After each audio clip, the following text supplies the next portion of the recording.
Have you ever had one of those days where you do nothing and all of a sudden your day is completely gone? This is the movie equivalent of that.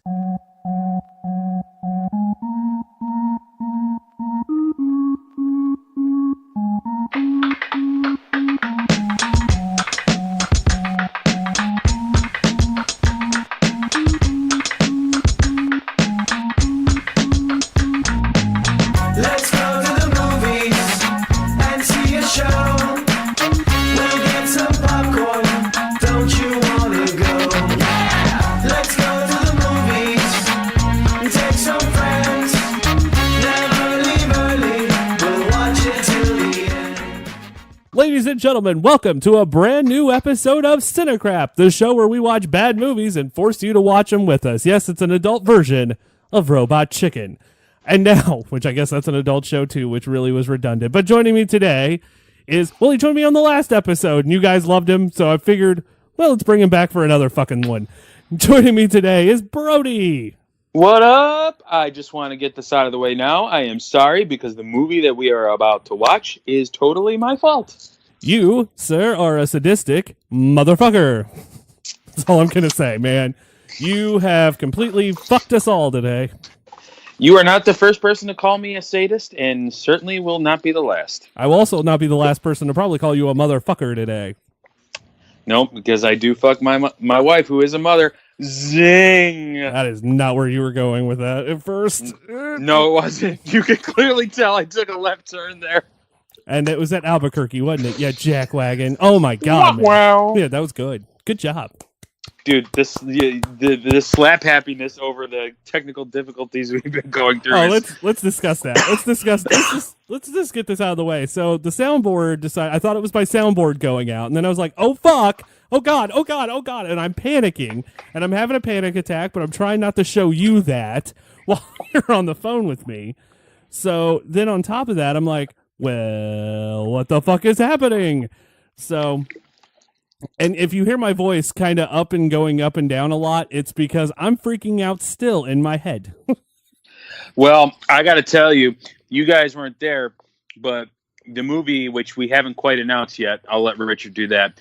But listening to him try and, Tony Stark all this stuff together and get it working again was infinitely more rewarding and entertaining than this movie that we're about to watch / discuss. And today's movie is Biodome with Pauly No. Today's movie is Suicide Squad, the 2016, Oscar-winning. I was just going to say, make sure you add that Oscar-winning part in there. I can't believe that shit. How the fuck did they win an Oscar? How the fuck did that happen? Who's dick? And it wasn't even a good Oscar. It was like a bullshit makeup. And it wasn't even for special effects. It was for makeup. And to be honest with you, we'll get into it. The makeup is not that good. There really isn't much good about this movie. Oh, come on. There's some good. There's some redeeming qualities with this movie. Not much, but there is some. There is a few. There is a few redeeming qualities. Like the biggest one is that it ends. Da-da-da-da-da-da. Woo! All right. While you guys are getting that set up, so if you're looking to find where the movie is, you can rent it on Amazon.com, or you can check it out on, well, if you have a jailbroke Fire Stick, you can get it that way. Just get it like a normal person and steal it. Or we do not condone the pirating of movies. However, we do condone dressing like a pirate. Although I think condoning the piracy of this movie, while we legally cannot, I would not go out of my way to say no, because who wants to give these people more money? But before we get started, while you guys are getting the movie queued up, let's talk about the big news that's going on right now with this movie. Because I'm telling you, I took the biggest nerd shit of my life when I read this, and then you confirmed it right before we got on, or right before we started the show, and I lost my fucking mind. So can someone please send me a message and let me know if nerd shits are healthy? That's all I need to know in life. Because that's kind of scary, man. Nerd shit. Nerd shit. The corns in my turds were in the shape of Superman emblems. Nerd shit.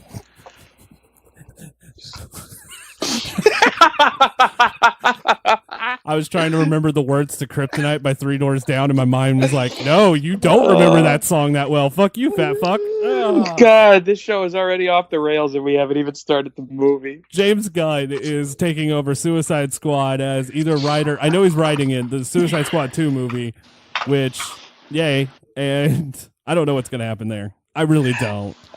You know what? I'm cool with him just writing because you figure that this movie that we're about to start was written and directed by David Ayer. And David Ayer makes fantastic movies. He made some really good fucking movies. But as we will discuss going forward, this movie is such a fucking epic stinky turd.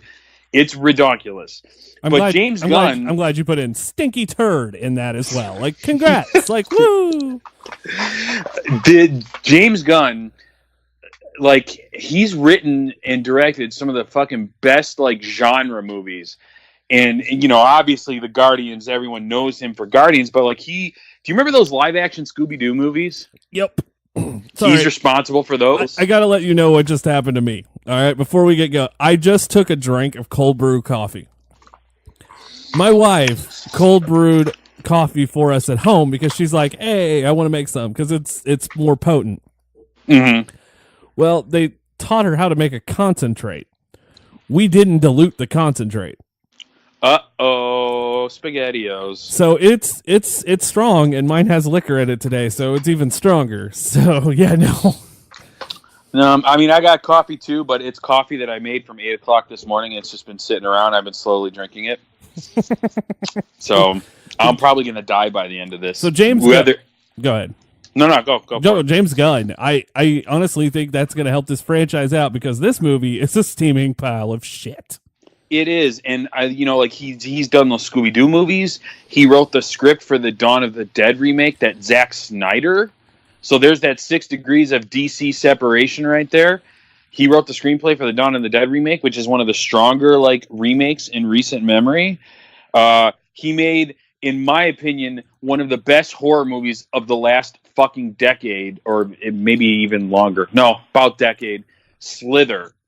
I have not seen that movie in a long time. Slither is one of the best top 10 horror instant classics, like fucking Nathan Fillion, I love Elizabeth Banks. Look, you could put Michael Rooker. You could put Nathan Fillion in anything, and I'm there. Like, I would suck that dude's dick.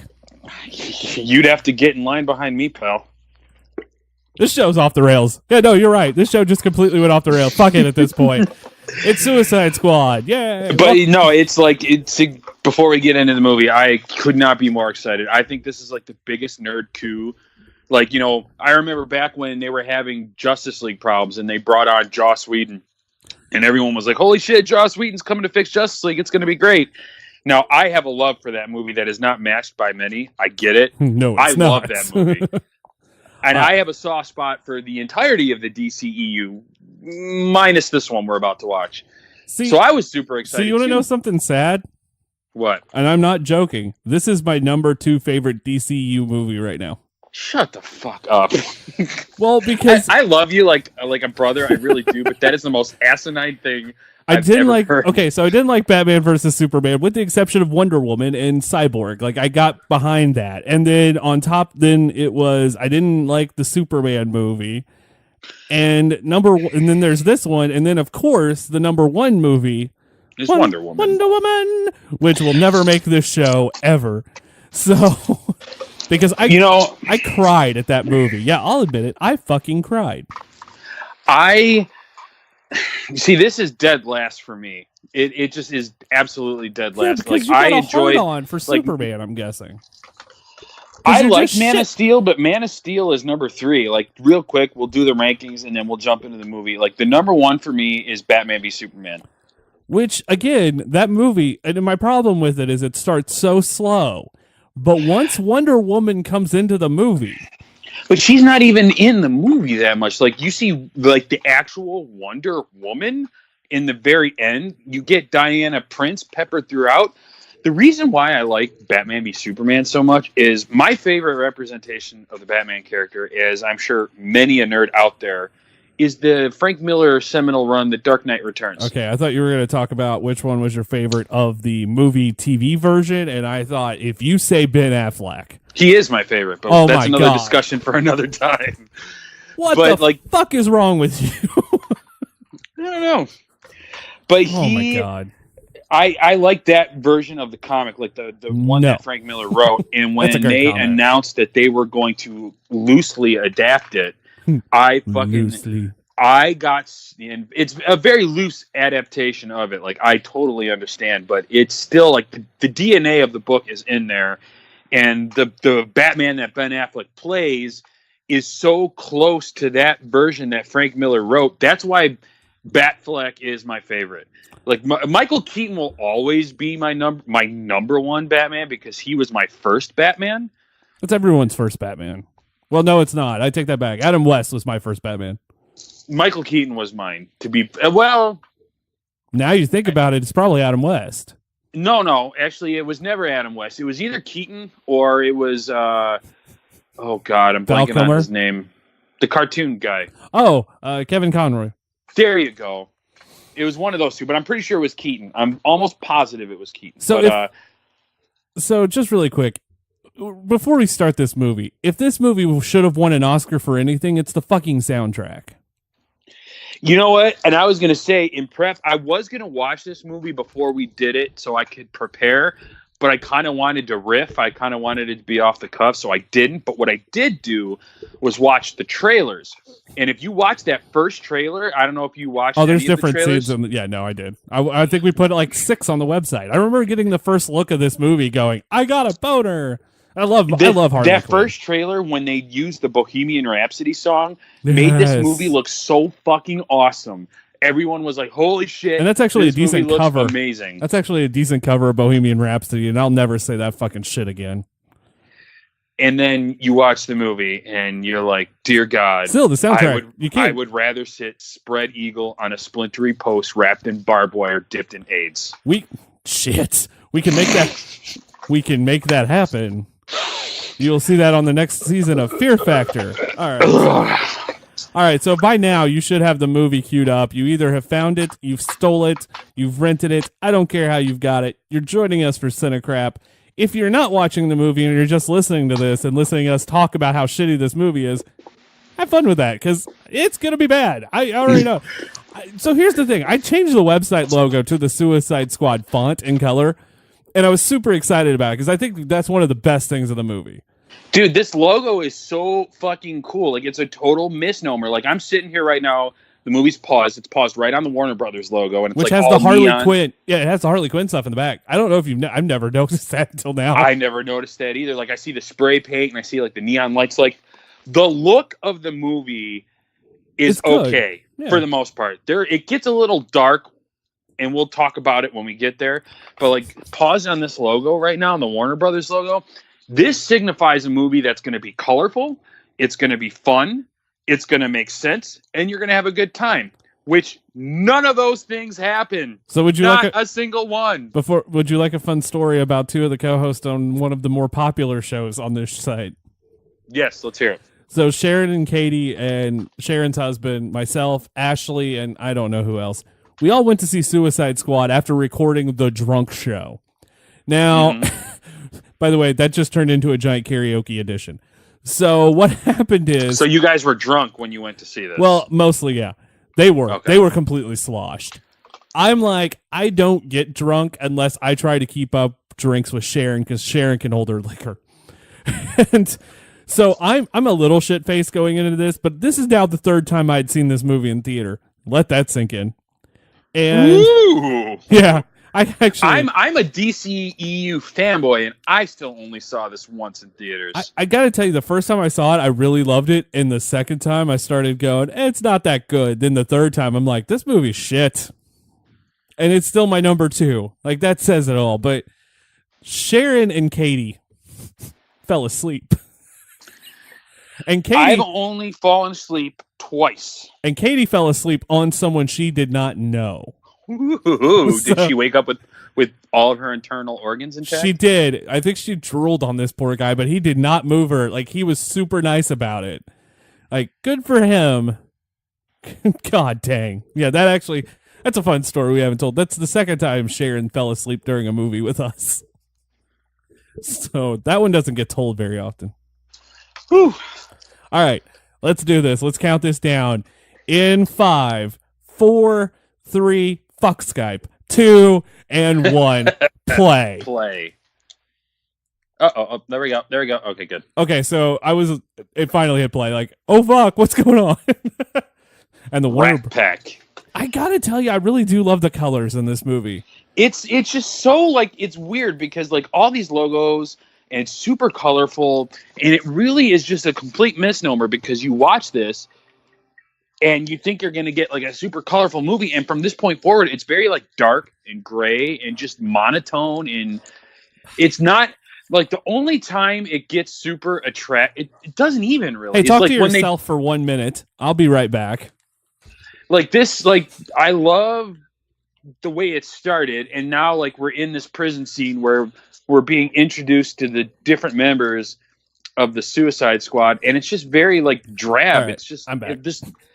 Sorry, I just kept going on about the colors of the movie. Oh, no, you're fine. It looks like a boring movie. In West Philadelphia, born and raised. On the playground is where I spent most of my days shooting. Thinking about like prepping myself for this, I decided to pick out 5 things. 5 things that I liked about this movie. I forced myself to find good things. Margot Robbie's Harley Quinn is number 1, and if it isn't number 1, I will come to Chicago and kick you in the dick. You might as well come get ready to kick me in the dick because she's not even in the top 5. That's lame. That's the best. She does great. He's the best part. Will Smith. Oh no, it's him and her. That's it. They do have good chemistry together. I will give you that. But Will Smith, he's just charming in whatever he does. Like, you take anything that he's been in, even the shittiest, like, what was that M. Night Shyamalan movie he did with his son? Oh God, I don't remember the name Holes? of it. No, that's that Shia LaBeouf Nickelodeon Same movie. thing. By the way, the soundtrack After in this Earth, is so it's called. good. Yeah. The soundtrack is great. Like, the needle drops in this movie, like, it opened with House of the Rising Sun. Oh yeah. Yeah. This, like, the music in the trailers and shit, like, there's the elements were there for this movie to be great, but what really sinks it to like super catastrophically shit levels are the direction and the script.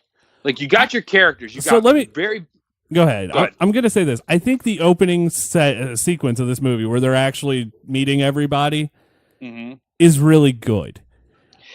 It is, but here's a little fun fact.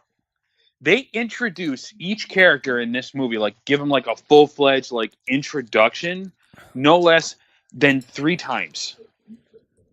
Like, so we're being introed to them right now. Like, we're meeting each member of the Suicide Squad for the first time. And then when Amanda Waller when there's that dinner scene later on in a few minutes we're about to see, and she's like telling the government stooges like, hey, I want to recruit all these bad people to do like, you know, whatever. And she's like going through her files and she's listing each member. That's cool because as she's listing them, there's that cool color scheme we were talking about. As it does, like, you know, it lists the character and what they've done and so on and so forth. So, like, that cool color scheme comes into play. I've done that before, and then by the way. Never see it again for the rest of the movie. What Harley Quinn just did, I do that on a daily basis getting out of bed. I will get up and just run into a wall. Like, fuck I'm out. Go back to bed. I stubbed my toe. I got, like, a little dresser. I'll get out of bed and I'll walk, like, not even paying attention. I'm rubbing my fucking eyes and run right into it. So while this is... Go ahead. No, go ahead. Oh, I was going to say, there's going to be a future induction into the hall from this movie because I fell in love with Carla, and I cannot pronounce her last name to save my life, but... Who? Which one is she? Oh, crap. I can't even think of the character now. Shit sticks. We're at Superman's funeral. Yay. Or visual, or whatever. Candlelight vigil, whatever. Oh, crap. I can't think... She's not the villain, but she is? Shit. Oh, Clara Delevingne? Yeah, no. Enchantress. Enchantress. So I fell in love with her because of this movie. Like, completely fell in love with her. See, like, I saw this. There were 2 movies of hers. I fell in love with her too, but from a different one. I saw this and realized, oh, great, another boring, half-baked villain whose whole central plot is to open up a garbage portal in the sky to spill out all these villains. Like every fucking comic book movie that was coming out had that plot point. But I do like what they did with her. I have grievances, but as a fan of the source material, I don't like the way they did any of this shit. See, that changes everything because I'm not. I know very little about the source material of the Suicide Squad other than, hey, look, Harley Quinn. And that pretty much sums it up. There's like pretty much everybody that's been a rogue in the DC Pantheon has been a member of the Squad at some point. Like there's a current run where General Zod, Superman's main bad guy, was the worst Suicide Squad bad member. guy fucking ever, next to Mr. Mixaplick. And if you don't know who Mr. Mixaplick is, he looks like Mr. Magoo without fucking pants. I don't know, man. Like, as much as I love Mark Hamill, his oh god, what villain did he play? Are you talking about the Joker? Are you talking about the dude from the Flash, like the magic person? Yeah. Is that Taskmaster? Oh god, the nerds are gonna roast me over an open fire right now. Oh shit. Yeah, no, I kept thinking it was Cockknocker, and I know that is not the right movie. Fucking Cockknocker. But yeah, like, so as a fan of the source material from which this movie comes, it just was a total shit show. But taking away the source material, the trickster, by the way. The what? The trickster. The trickster? Yeah. There you go. But as a fan of the source material, like, if you take that away and you just enjoy the movie, it's still a fucking mess. Like, we're watching the theatrical version. Yeah, no, I haven't seen the extended cut. I haven't sat down yet to do it. The extended cut is, I think, it's 14 minutes longer, and makes the movie, like, my main grievance with the movie is the nonsensical nature in which the plot is structured. Like, it makes absolutely no sense. What a fucking shot. Dude, Deadshot was fucking dope. The only time you see shots like that's in a Peter North video. Go ahead. Peter North. Oh, what a giant cock. Anyway. Dude, I watched this scene is cool because we get to see fucking Ben Affleck beat up on some Will Smith. I will say this about Batman being in this movie. I think this is the closest we're ever going to get to a Ben Affleck Batman film. I don't know. I keep hearing that he's going to stick around for the next Bat flick. I hear that, like, they're going to cast younger. Like, I'll wait and see. Like, I don't think they will. I think it's over. I think because of Wonder Woman and the fact that our champion Aquaman, is probably going to be what carries the DCEU. Oh God, fucking Aquaman! Like, I haven't watched the new trailer. I hear. Oh, it looks. Oh really God, great. 5 minutes of pure orgasmic bliss. I'm gonna have to watch it after we're done with this. Then. Yeah, it's great. I shared it to the Facebook page. Check us out on Facebook, facebook.com/TBK Magazine. Hey, all right. This scene right here, and we're what, like 20 minutes maybe into this movie? We're not even that much. We're like 7. That's insane. This movie just started, and it feels like we're already a quarter of the way into it. Like, this is the coolest part of the movie so far. And I don't know, that shot that he made off the ricochet shot's probably the coolest thing in the movie. Okay. Please don't send me to Philadelphia to live with Uncle Phil, Dad. All right. Uncle Carlton, no. He's old enough to be Uncle. He's old enough to be the uncle now. Like, if they ever do a reboot of the Fresh Prince, he's got to take Uncle Phil's spot. He's got to take Uncle Phil's spot. He's Uncle Phil. Because of the original Uncle Phil has passed away, and makes me sad. But God bless Batman for not hurting him, which he could have. You see, and that's where, like, this continuity gets tricky, because, like, this is. Oh, here comes a little Easter egg. If you pause right there, where it says accomplice to murder. Yeah, Robin. Yeah, I did not notice that until, like, my second or third viewing of this movie. Noticed that the first time, and I was like, are we going to see the death of Robin? And I got fucking stoked. And it was like a nice little Easter egg. I'm like, holy shit, she killed Robin. Like, ultimately, because Joker is the one that ends up killing. I have that kitty. It's on my bathroom counter.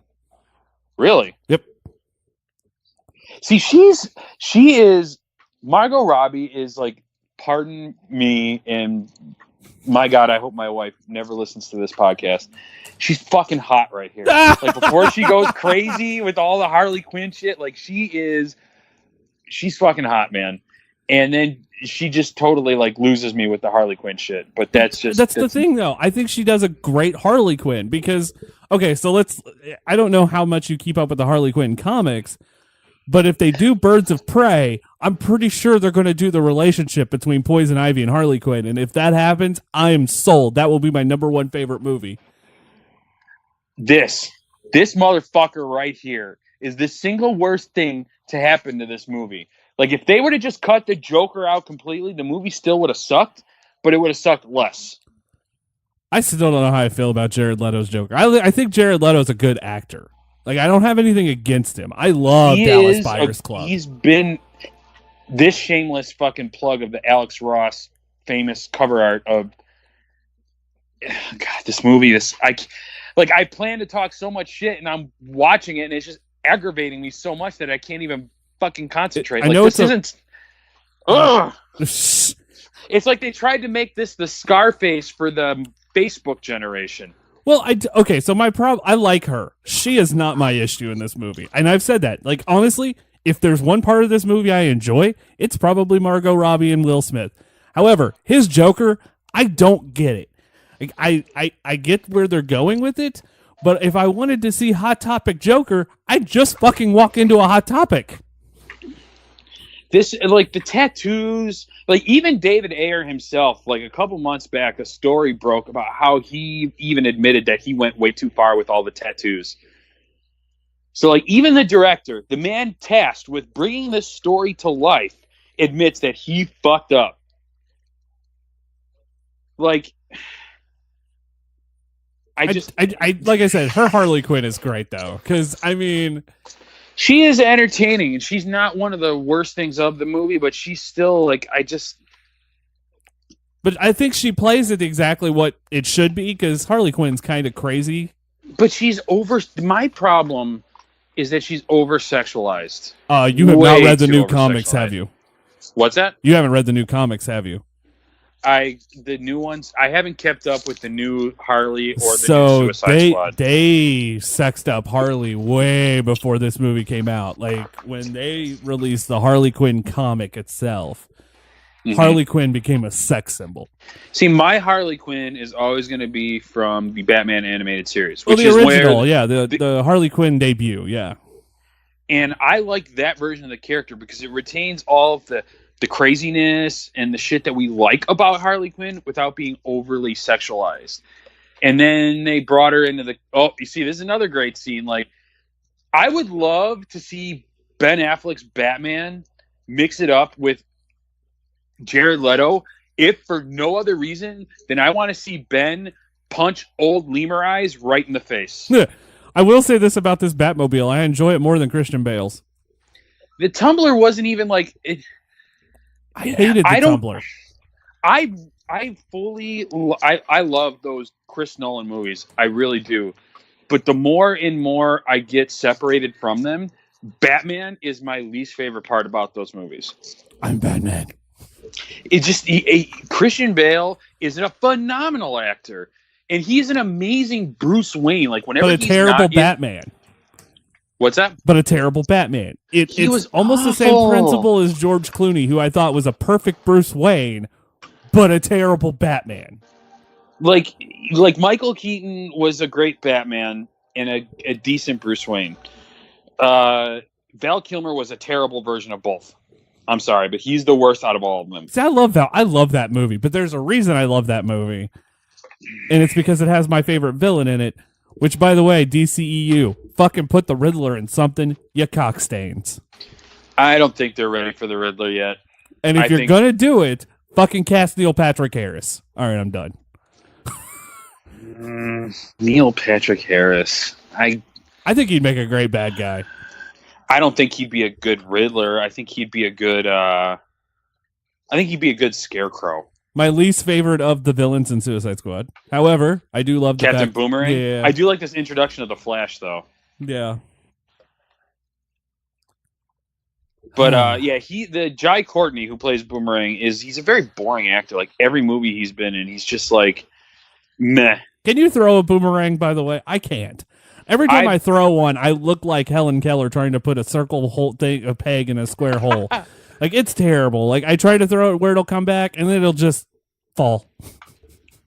Yeah, I've never tried, and I was always afraid that I would probably like fuck my shit up. Like I was afraid, like if I threw it, it would come back and like slice my head open or some shit. I never tried.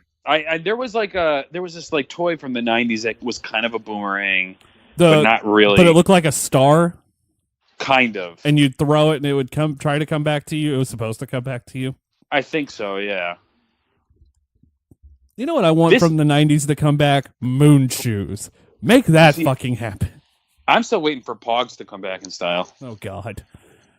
Suicide Squad Pogs. Make that fucking happen. I'm in. The Killer Croc, sorry, I don't mean to interrupt, but I just got to get this out before I forget, is the most useless character in this entire movie. Killer Croc's the most useless character in the DC universe. Not necessarily. Like, he presents if you watch, like, if you play, like, he in the Batman Arkham games, I don't know if you've ever played any of the I Batman love those Arkham games. That's actually what started Awkward Batman. Really? Yeah. That's how we one of my friends was, ex-friends, was playing the game, and I was just commentating over it as Batman, like Christian Bale's Batman commentating himself. The Killer Croc representation in that video game is fantastic, and he's great in the animated series too. I don't like him in the comics so much because depending on the artist and the interpretation, and I mean this is just because different writers take on different runs. Like I get it. He was never my favorite villain, but when it came to the video games and the animated series, I thought he was great. What a movie. We're now probably 15 minutes into this, and I feel like I've been watching for an hour. I still don't know. We're almost nearly 20 minutes into this movie, and we still have no idea what the plot is going to be. But we're getting the introduction right now. That's kind of the plan. I will say, out of all the movies, they at least gave us an intro for every character where you could at least adapt to them. But here's the thing. We needed intros for these characters because the Suicide Squad, unlike any of the other DCEU properties up to this point, needed introduction. The only one that didn't is Harley Quinn. Like, I feel everyone kind of knows who Harley Quinn is. You could have done without it. But I'm okay with the introduction of Harley Quinn itself because it's a new version of her. But you get what I'm saying. That doesn't bother me so much. But like, you get what I'm saying. There's not every character we didn't know about. Because look, I'm only familiar with Deadshot through the Arkham games. I'm only familiar with Killer Croc through the cartoon and the Arkham games. I'm not sure I've ever seen Diablo. Diablo is...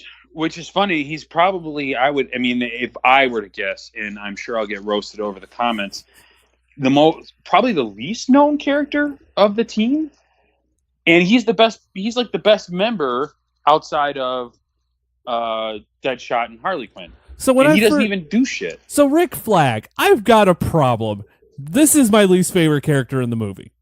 Little bit of trivia, as I've got the trivia pulled up. You know who was originally supposed to play Rick Flag? Is it the dude from Sons of Anarchy? Because no, that's who Tom Hardy. Oh my God! Because this was after he did his stint as Bane, so this would have been his second DC movie. He was originally scheduled to play Rick Flag, this part, which I think would have been Tom 10 Hardy times better. is one of the greatest working actors alive today, so he would have been able to, I feel like, elevate the movie even further. But he turned it down because he was working on something else. I don't remember the project, but he turned it down. Tom Hardy, blah, blah, blah. He left the role. It doesn't say why. He just says he left the role.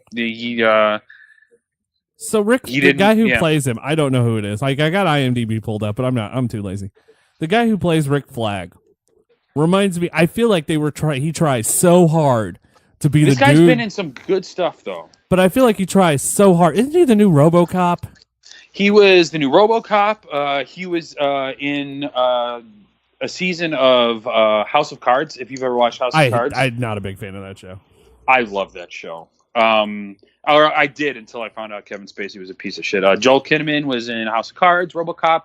He was in this really good Netflix show that just came out earlier this year called Altered Carbon, which is kind of like a Blade Runner-esque type show. I'm a huge Blade Runner fan. I love that like post-apocalyptic cyberpunk shit, so I ate that like candy. But I feel like Rick Flag's, the character of Rick Flag and the way he's portraying it is trying so hard to be the dude from Sons of Anarchy. Oh, Jax Teller? Yeah. Like just the guy who plays Jax Teller, and I can't think of his name off the top of my head, but that's exactly who I feel he's trying to be. He's a decent actor, but he's not like, he doesn't have like if we're gonna compare him to Tom Hardy, who was originally cast to play Tom the character, Hardy's 10 times. This is a great scene. Fuck. Yeah, but and that's another issue I have with this movie. The dialogue sometimes is the corniest fucking dialogue I've ever heard. Like, she's about to say, like, this line of dialogue that Amanda Waller says, like, "Go get him, girl," or whatever. Like, holy shit, is the cheesiest fucking thing I've heard ever in a movie until we get to the very, very end of the movie. Really? That's where you're going with this? That's the cheesiest thing you've heard? Is that? No, I was going to say. The all-time cheesiest thing I've ever heard in any movie was in Texas Chainsaw 3D. The last one that came out, where she throws, the lead girl in the movie finds out, like, oh my God, I'm related to Leatherface, and these corrupt cops are coming to kill me. So, like, she's chained up, and this corrupt cop's killing her because he doesn't want anyone to find out that he's corrupt. So Leatherface comes in behind him. She kicks the chainsaw over to him, and she yells, "Go get him, cuz!" And it is the most cringe-inducing line of dialogue I've ever heard in a movie. She says that to fucking Leatherface. What? So one of the best cosplays I ever see is Enchantress. Like, there is a great one that I edited for the website from Kansas City, either this year or last year. That is one of the best characters I've ever seen cosplayed. Like the version that we're seeing now, yes. Or like the fuller one that we're about to see? The second one, yeah. Okay. Yeah, no, I mean, dude, they went all out and they killed it. You know, when we were at Wizard World this year, it wasn't the full team, but there was some really, really fucking good. Like, there was a guy who did the most fucking spot on dead shot I've ever seen in my life. And the Will Smith version from the movie, not the because the comic book version looks very different than the one that were presented in the movie. But the Will Smith was so fucking spot on. And then who do you have? He had Harley Quinn with him, which, ain't that hard to pull off. Let's be honest. That's actually one of the most, like, if I'm going to say something that's probably very controversial in the world of cosplay. Uh-huh. Harley, if you're going to do a take on Harley Quinn, please do your own take on the character, because I'm getting tired of just seeing the same Harley Quinn. I think one of the cool things, like, let's talk about Deadpool for a second. One of the cool things about seeing Deadpool cosplay is there's so many different versions of, you could literally do like Bob Deadpool Ross anything. Deadpool is still my favorite version of Deadpool I've ever seen. I saw a Winnie the Pooh Deadpool. That's a good one. Like, there's been Disney Princess Deadpools. I love like, the Deadpool characters. Take that idea and apply it to Harley Quinn. The best one I've seen so far is Vegas Showgirl Harley. Like, they made the entire Vegas Showgirl thing with the feathers, and that'd be so cool. Like, I agree with you. The Harley Quinn cosplay is, first off, getting way overdone, and second of all, like you said, just put some variety into it. Do Killer the Croc Deadpool thing. By the way, Killer Croc looks like a girl I dated in high school. The Killer Croc might be like the worst special effect in this fucking movie. And that girl probably listens to this show. Like, all the girls I think I dated in high school listen to this show, listen to all the shows. So now they're going to be like, is he talking about me? Was he talking about me? Oh my God. Diablo looks like a horrible thing from The Sims. What the hell? Why'd they put a crown on his head? Like, that was dumb. That is like the worst. Like, that is possibly the most racist thing in this movie. Seriously, he looked like a a redundant sim. Like I got a cheat code for fire in The Sims. Joel Kinnaman's facial hair in this scene looks like he fucking glued it on with a glue stick. It looks like he fell asleep and someone took their pubes, just stuck it on his face. That's what I'm saying. Like the dude, like I don't know. And he what looks like it he's is. about to fall asleep in the middle of this scene. Like his eyes, it looks like he's struggling to stay awake. He's so bored. That's my problem with this movie, because if anyone else brings any sort of energy to this role of Rick Flag, this movie is a completely different movie. Because and it's you so feed off weird him. because like a lot of the good things you say that you can say about the movie are in the casting. Like casting Will he looks Smith like he's chewing in, fucking cud all the time too. Like I just expect him to spit and hit a spittoon where it's just like, you just made a nice shot. Bing! Like what the hell? This will now officially be the third time we've been introduced to Deadshot in the film. And we're what? Almost a half an hour into the movie? Yeah, but still don't know what the plot of the movie is, but now we've gotten the third introduction as to who Deadshot is in this film. Oh my god. But it's okay because Will Smith is fucking charismatic as fuck. So I will watch them introduce that character. Like that almost might have been a better movie, just reintroducing fucking Deadshot over every half hour. Can I just say, why the hell is Ike Barinholtz in this movie? Like, I don't know, but he's a delight. He is a fucking delight. Like even though this is a throwaway character, I like it. Oh my god, I love Ike Barinholtz. Great on Mad TV. I just watched a movie, or I've started to watch a movie, but I fell asleep, so I got to go back and watch it. The one with John Cena. He's in that movie with John Cena that just came out, like the comedy. The one where they're the blockers? Cock blockers? Blockers, yeah. I need to see that still. It was okay. But like I said, I fell asleep very early on, so I can't really judge the movie. But he's good. This Ike Barinholtz kid, like he's younger than I am. He's really funny. So like, even though it's a small part, he's a delight. And I was glad that he was that with way us. in most roles, though. Like he just brings something to it where you're just like, I like that guy. I don't care now. At this point, I have lost care. He can shoot. He's good at shooting. Like we've already established this twice before. His name is fucking Deadshot. Like, oh man, I almost made a terrible reference, and I ain't gonna do it. I'm not getting people. You know what? Fuck it. This is what American Sniper should have been. I'm out. Good night, everybody. No, hi-oh, zing. Jeez. Like, I'll get. He's very like, I can't overstate enough. Like, if it weren't for Will Smith and I guess to an extent Margot Robbie. Oh, this movie this would have been the worst comic book movie ever. This is right up there with Catwoman. This is nowhere near. Like, there are many other. If we're gonna talk about like the pantheon of great to worst comic book movies, this ultimately, and if you think about like the scope of how many comic book movies actually exist, and I'm not just talking about like Marvel and DC movies. If we think about like every comic book movie, this I have to say falls squarely in the middle. Oh, you're right. You are completely a lot better, right. But there's also a lot worse. This is the movie you should judge. Like, if we're better than Suicide Squad, we're good. If we're worse than Suicide Squad, we suck. Like, I feel that's the perfect. Yeah, no, you're right. That is the perfect spot for this movie. It's right in the middle. Like Catwoman is worse than this. Fucking the two Hulk movies are worse than this. I wouldn't. I'd say the first Hulk movie is worse than this. I'd say the second one with Edward Norton is just above this. Just above this. Batman and Robin's below this. For sure. So is Batman Forever. In fact, most of the Batman movies, like Batman Forever, Batman and Robin, are below this. It's There's probably an X-Men movie that's below this. I mean, come on. There's like 19 of those. I mean, fuck. The first one of the Spider-Man 3 is below this.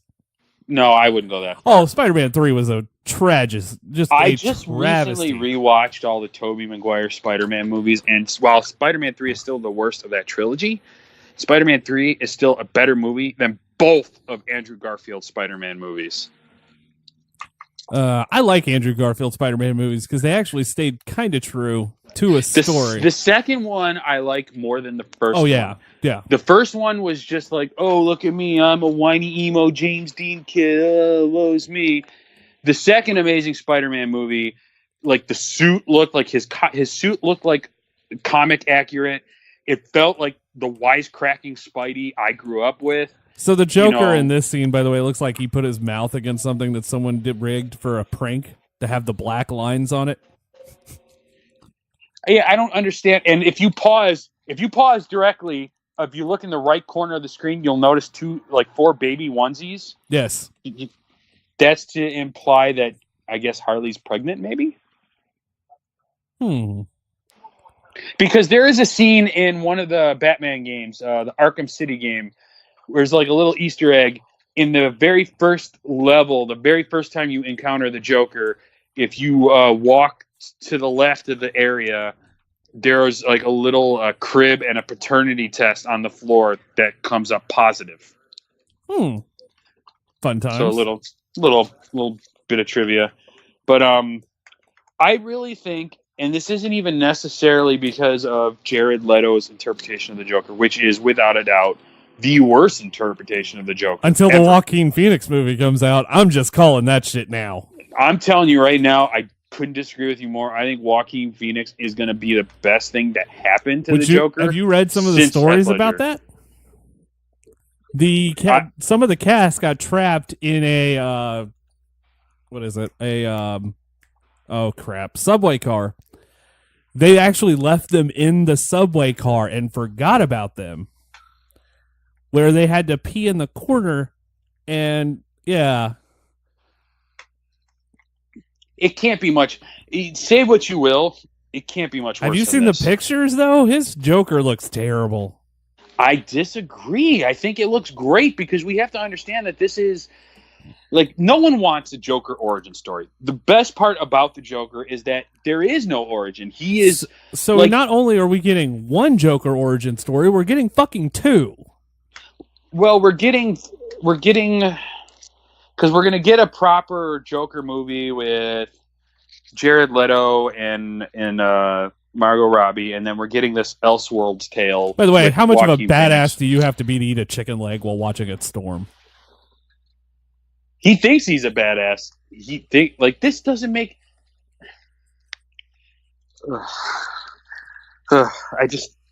This movie is so. This guy looks like he just woke up from a nap. Oh my god! In every scene he's in, he he just woke up. He looks like a broke CM Punk. Oh my god! It just hit me. This is the worst cinematic facial hair. Tell me ever. if I'm wrong. You're not wrong. You're not wrong. Oh god! And the chemistry between him and this chick is like unbelievable, because we have to accept that he has this huge romantic love for her, and we've only ever in this entire movie, leading up to this point where we're at now, we've only seen them in, I think, maybe 2 scenes. She's together. killing it. So let's just her. I think she's a strong point. Out of all of them, okay, so if you just take the three, she's Deadshot, not the weakest point. No, I'll give you that, because her character is actually not the worst. If you go Harley Quinn, Deadshot, and her, I feel like we're okay. The only thing I don't like about her character is that her power set is very ill-defined. She does not have a defined, much in the way I love the MCU. The Marvel Cinematic Universe is the gold standard with which to make franchise filmmaking these days. That or Austin Powers, I get you. But a gripe I have is say the Scarlet Witch character. She's awesome. Fucking Elizabeth Olsen fucking kills it. And she is amazing in those movies. But the problem I have with her is not the portrayal of the character, but the definition of her power set. We are never given, every other character in the series in terms of the MCU, their power set and what they can do and their abilities are very clearly boxed in and defined. We know who they are and what they're capable of.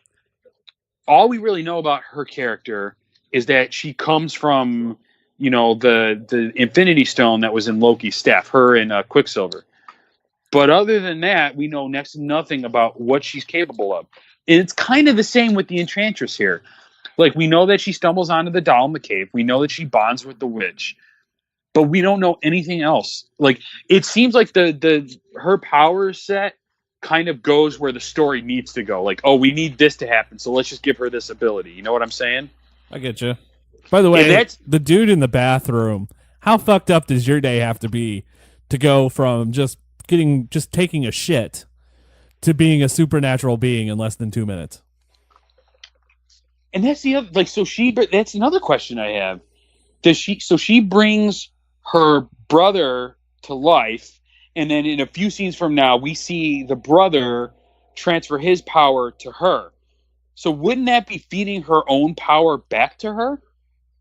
It's like a Doctor Who regeneration gone awry. Right? Like, because she brings him to life because Amanda Waller is still in possession of her heart, which gives her control over the Enchantress.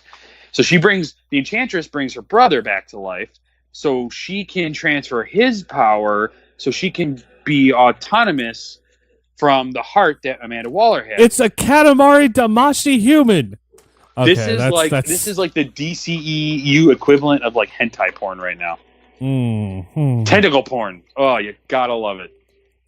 I will say, I got a Katamari reference in today. I am a happy person. Did you ever play that game? I did not. It was for PlayStation 2. Like, you get this ball and you just roll shit around and you pick it up and it becomes stars. It's a weird fucking game. It is a weird game, but it makes sense here. So, woohoo! Like, all right. So right now we're probably 40 minutes into this movie, maybe. Oh shit! I paused it. Whoops! Didn't mean to do that. Now we're probably exactly even. We're probably 40 minutes into this movie, and we are just now kind of sort of beginning to understand what the plot is. And one thing, like, my biggest discrepancy right now is they're yet again introducing the entire squad, which is like, holy shit. You bring in the whole... We don't actually get to the plot of the movie, like what the driving... For like another 10 minutes.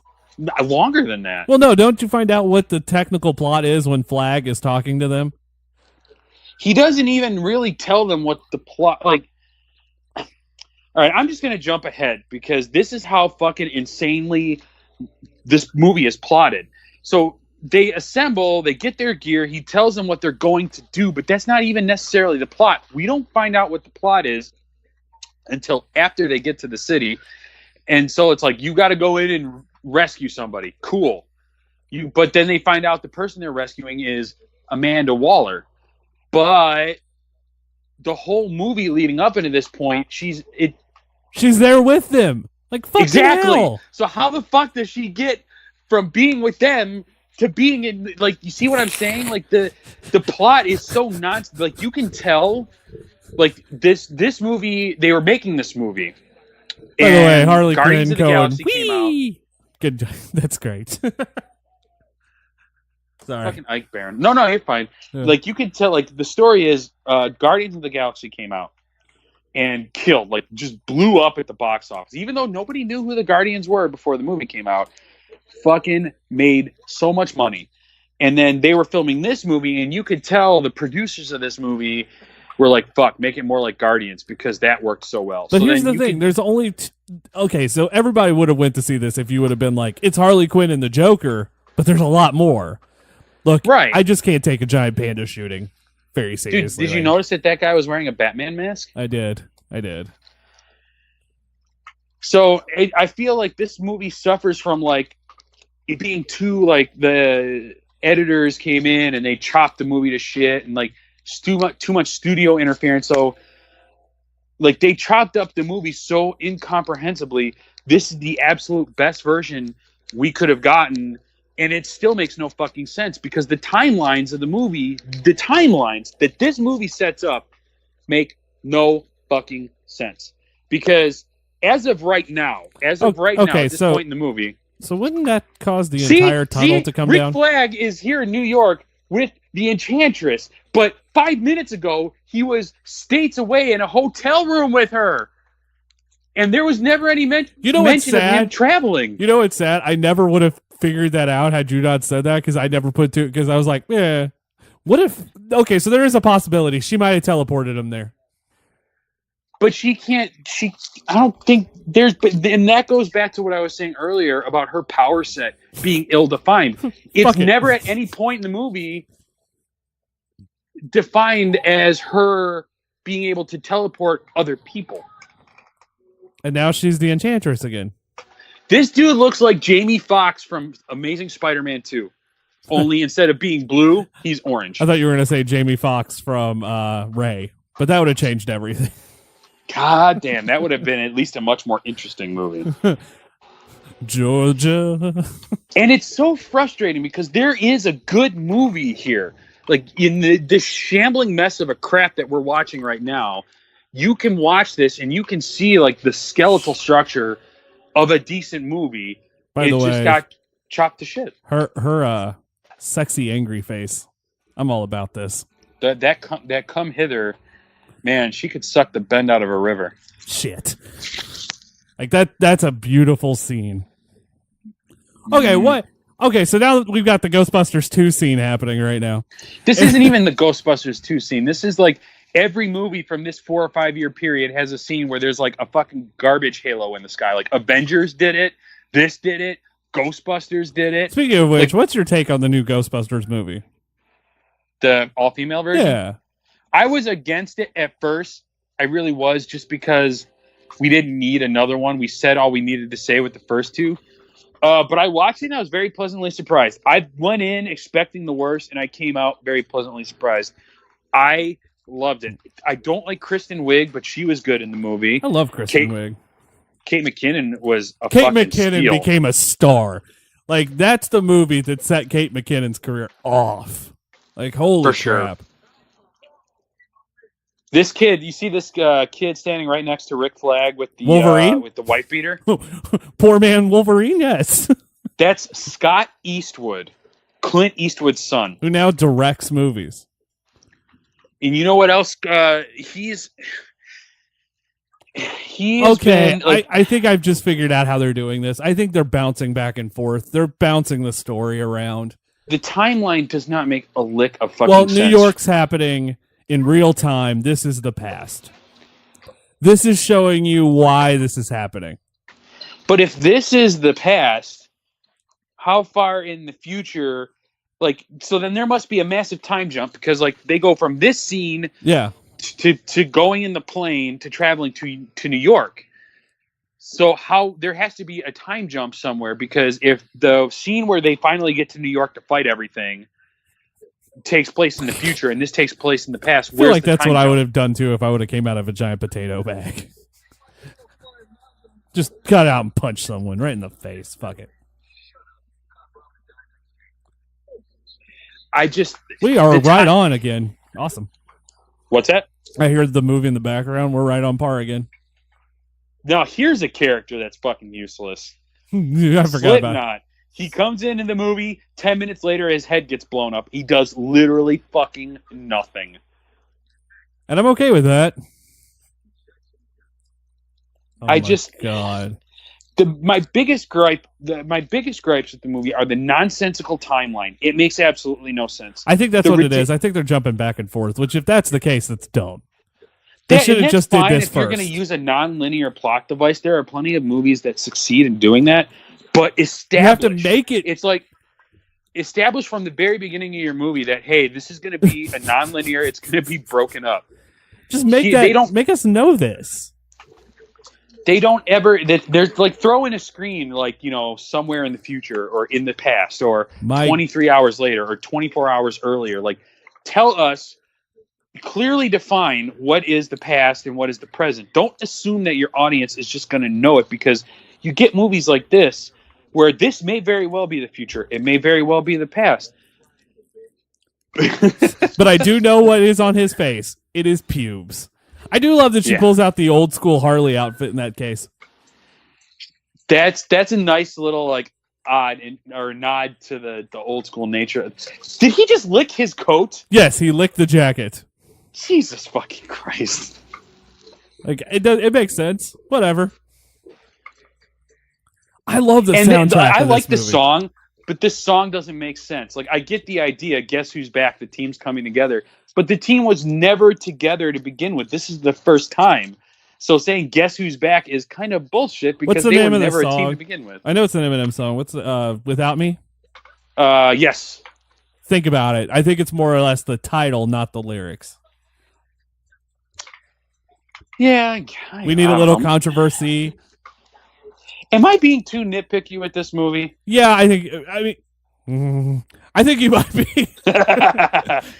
For all you listeners out there, you can imagine what scene he just kind of, goosed over a little bit. Margot Robbie, by the way, she did something else I fell in love with her into, and I think she's a great actress. But this was my real introduction to her. So you hadn't seen Wolf of Wall Street before this? I did not. Very, very great movie. I saw that after, and I was like, she's amazing. But I'm going to say something else, too, which a movie will end up on CineCrap eventually. I love the Hammer. No. Oh, no. There's someone else that I fell in love with from a movie and then discovered her in The Office. Who? Because I didn't realize she was in the final season of The Office. Who are you talking about? Dakota Johnson. Oh, is she the one that's in the 50 Shades of Grey movies? Yep. She is in this new movie. Have you seen this trailer for this movie, the El Royale? Yeah, the weird things that happen at the El Royale. Yes. That movie looks great. Like, that looks super fucked up. That looks like my kind of movie. I'm going to go see that one. But I got to tell you, I fell in love with her because of the 50 Shades movies, because I thought she was a very bright point in a very shitty movie. And it comes across that way because I think those are the only movies better than the books. You have to check out, I don't know if it's officially released yet, but are you a horror movie guy? Do you like horror movies? We are doing the next episode of CineCrap's a horror movie. I just don't know what movie it is yet. The next 2 episodes of CineCrap, my bad.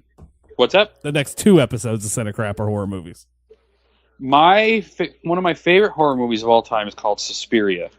I've heard of it. I don't know if I've seen it, but I've heard of it. It's a super old, well, not super old, but like 70s Italian horror movie. Katana!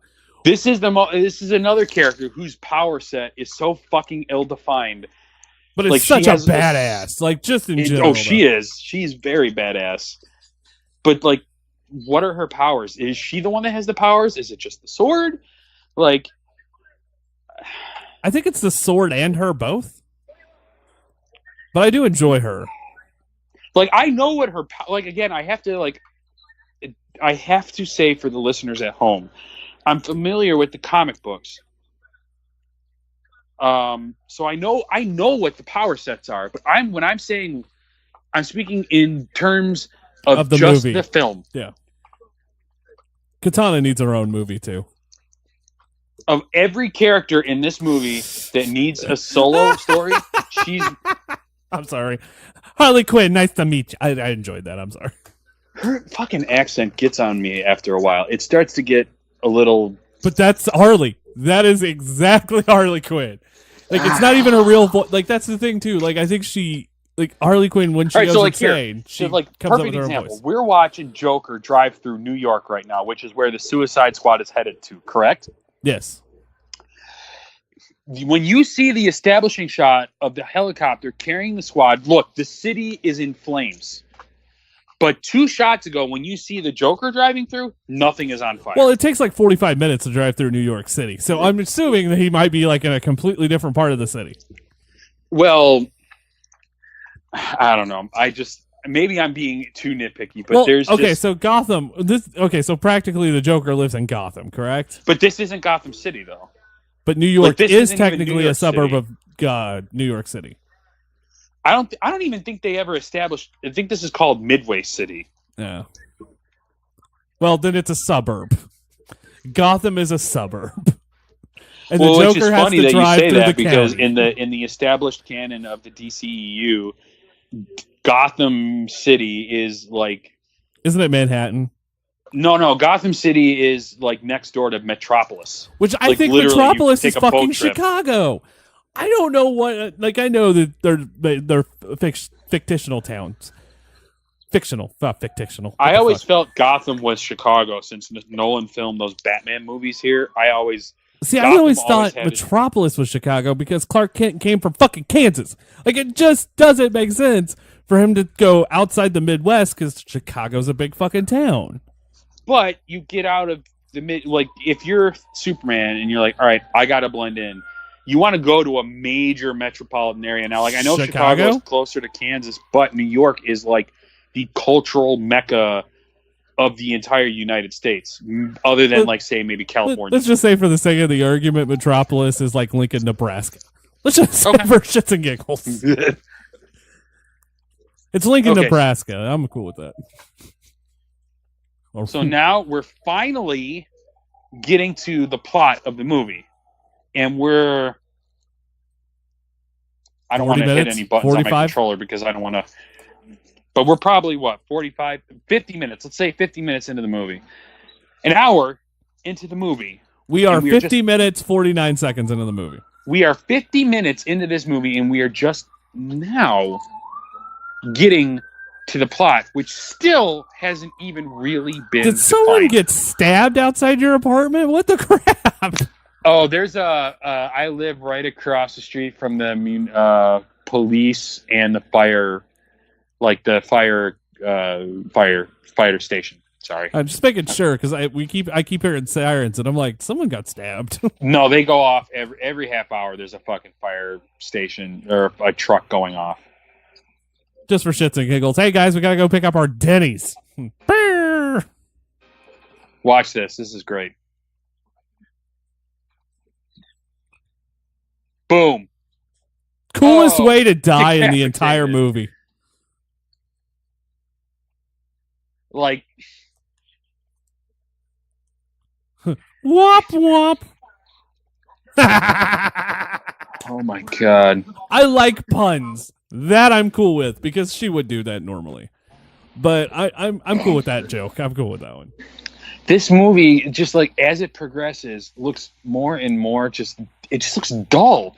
Like those colors we opened with are just like gone. Like just straight up gone. Is like, the hope of this is coated movie. In like the most boring looking gray scale. It's ridiculous. The only thing with color is Harley's hair. And that even looks like you can clearly tell it's like pink and blue and it's got red and all that. But it just looks so drab and just so there's no life to any of this. And it was billed as this like the DC equivalent to the Guardians of the Galaxy, which was like the complete Hello? Yeah, I'm here. But oh, okay. I thought I disconnected you on accident. I freaked out for a second. Like you could that movie was the total opposite. Like it was just so fun and it was just so exciting and it was, even though it was kind of like the Marvel version of Star Wars, it was so new and the characters were awesome. And it's just the total opposite of this movie where it's like you get the same kind of like story where it's like the band of misfits have to learn to work together to fight a greater evil and blah, blah, blah. And that was also the plot line for the Goonies.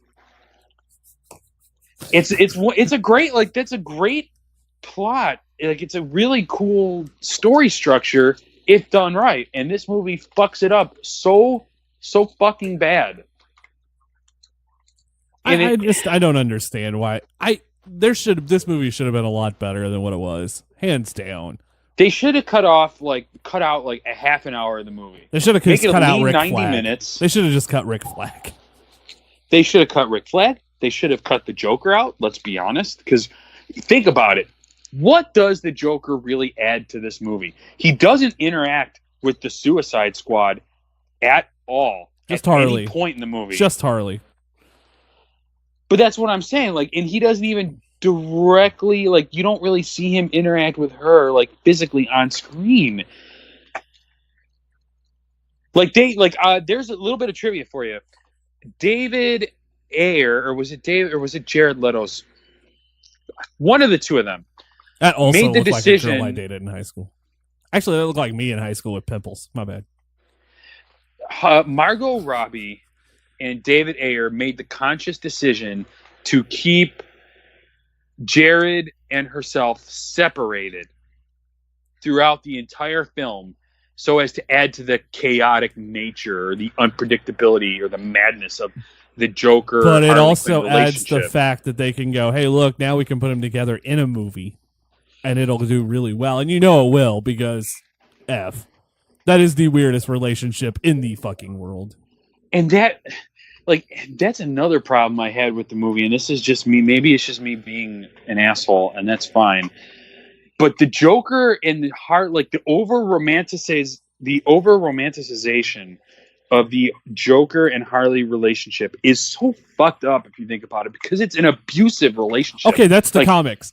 That is a comic book thing. And by the way, I don't know. Again, I don't. You say you hadn't kept up with the new stuff.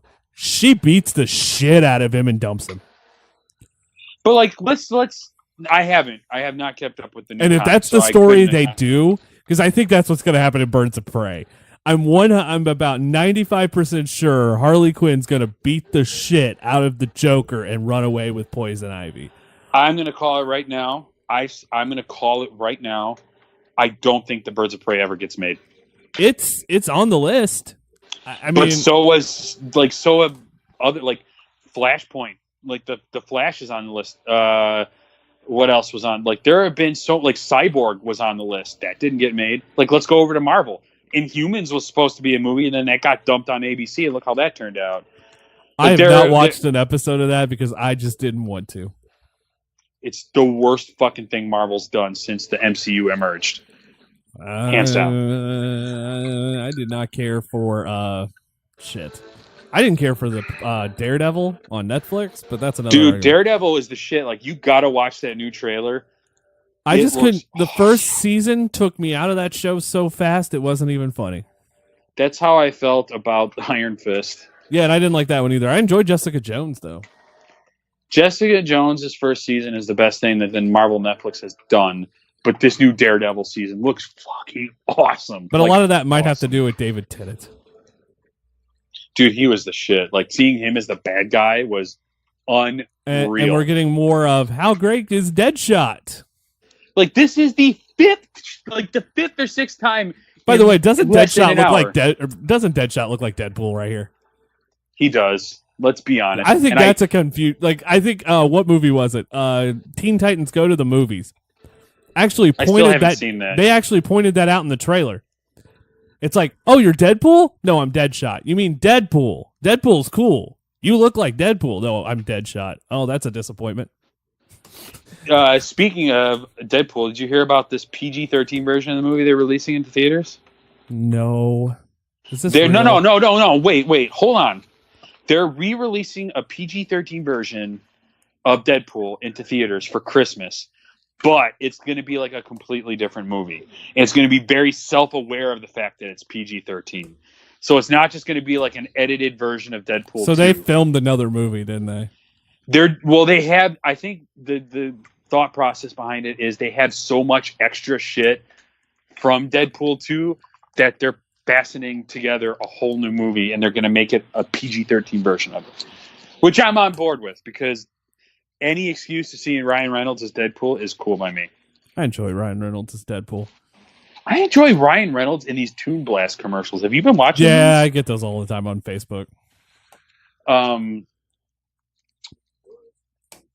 if it seems like we're not talking about this movie a lot, it's because there's really not much to talk about. I feel like I pretty much just shit on my afternoon today. It's like, hey, you're watching this. Ah, god damn it.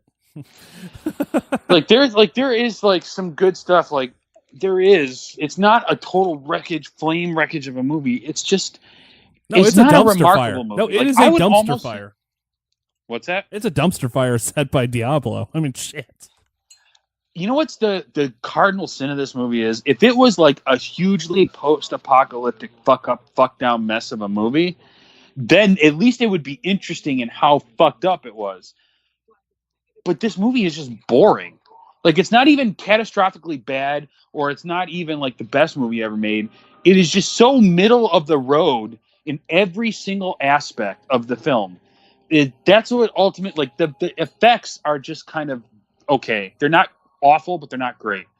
The plot is nonsensical. That's probably the most standout thing, is how Coolest nonsensical. way to get turned into a bad guy ever. And you know what these guys look like? They look like the putties from the Power Rangers. Oh.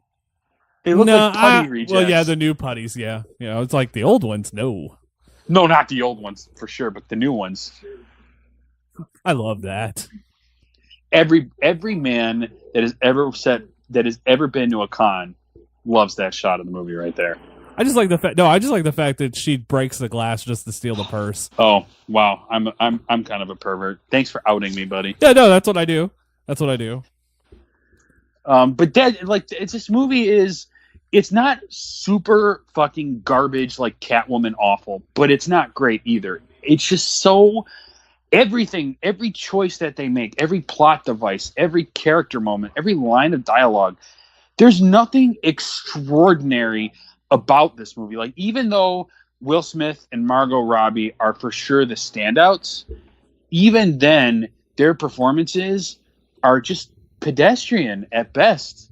Like, there are some cool moments with each character, but it's just very boring ultimately. Like, there's not, like, you can watch a movie like any movie, like any fucking Moana. You could watch Moana and get the plot line in less than 5 minutes. Like, you could, like, I don't know why I chose Moana. Like, the last movie that we did CineCrap that you and I talked about, Ready to Rumble. Ready to Rumble. Like, you could get the plot of that movie within the first 3 minutes. First 3 minutes of the movie. And it might not be the best movie ever made, but it's way more entertaining than this movie. I do have a joke planned for when the big reveal of who they're trying to protect is, but I will wait for that. And we're about to find out. Yep. And it's so got it planned. Ridiculous because this entire time, you know, you're cutting in between... Shit. I like that. She just said, fuck it, I'm going up the elevator. Fuck this shit, I'm out. Oh my God. And I've never known Harley to be like a good, like a skilled fighter. She is. Again, they've changed the character up in the comics. See, I have not really kept up with much DC, but I enjoyed the look of Harley before the movie. It's a better look for Harley, I felt, because now the comics are doing this version. See, I haven't really kept up with much current DC books. The only exception being is Green Lantern. Like, I fucking love the Green Lantern. Like, undersuit Batman is Green Lantern. She's awesome. I fucking love that kid. This really is, I think, the highlight of the movie for me is Margot Robbie's Harley Quinn. Yeah, I mean, because she's okay. That is one of the positives. Coming from someone who's not a fan, like, I've never been a huge fan of the character in general. Oh, you should see what's in my office right now. What's that? I have a Harley Quinn Joker statue from, like, it's the, you know, the scene, the World War II one where the sailor's kissing the girl.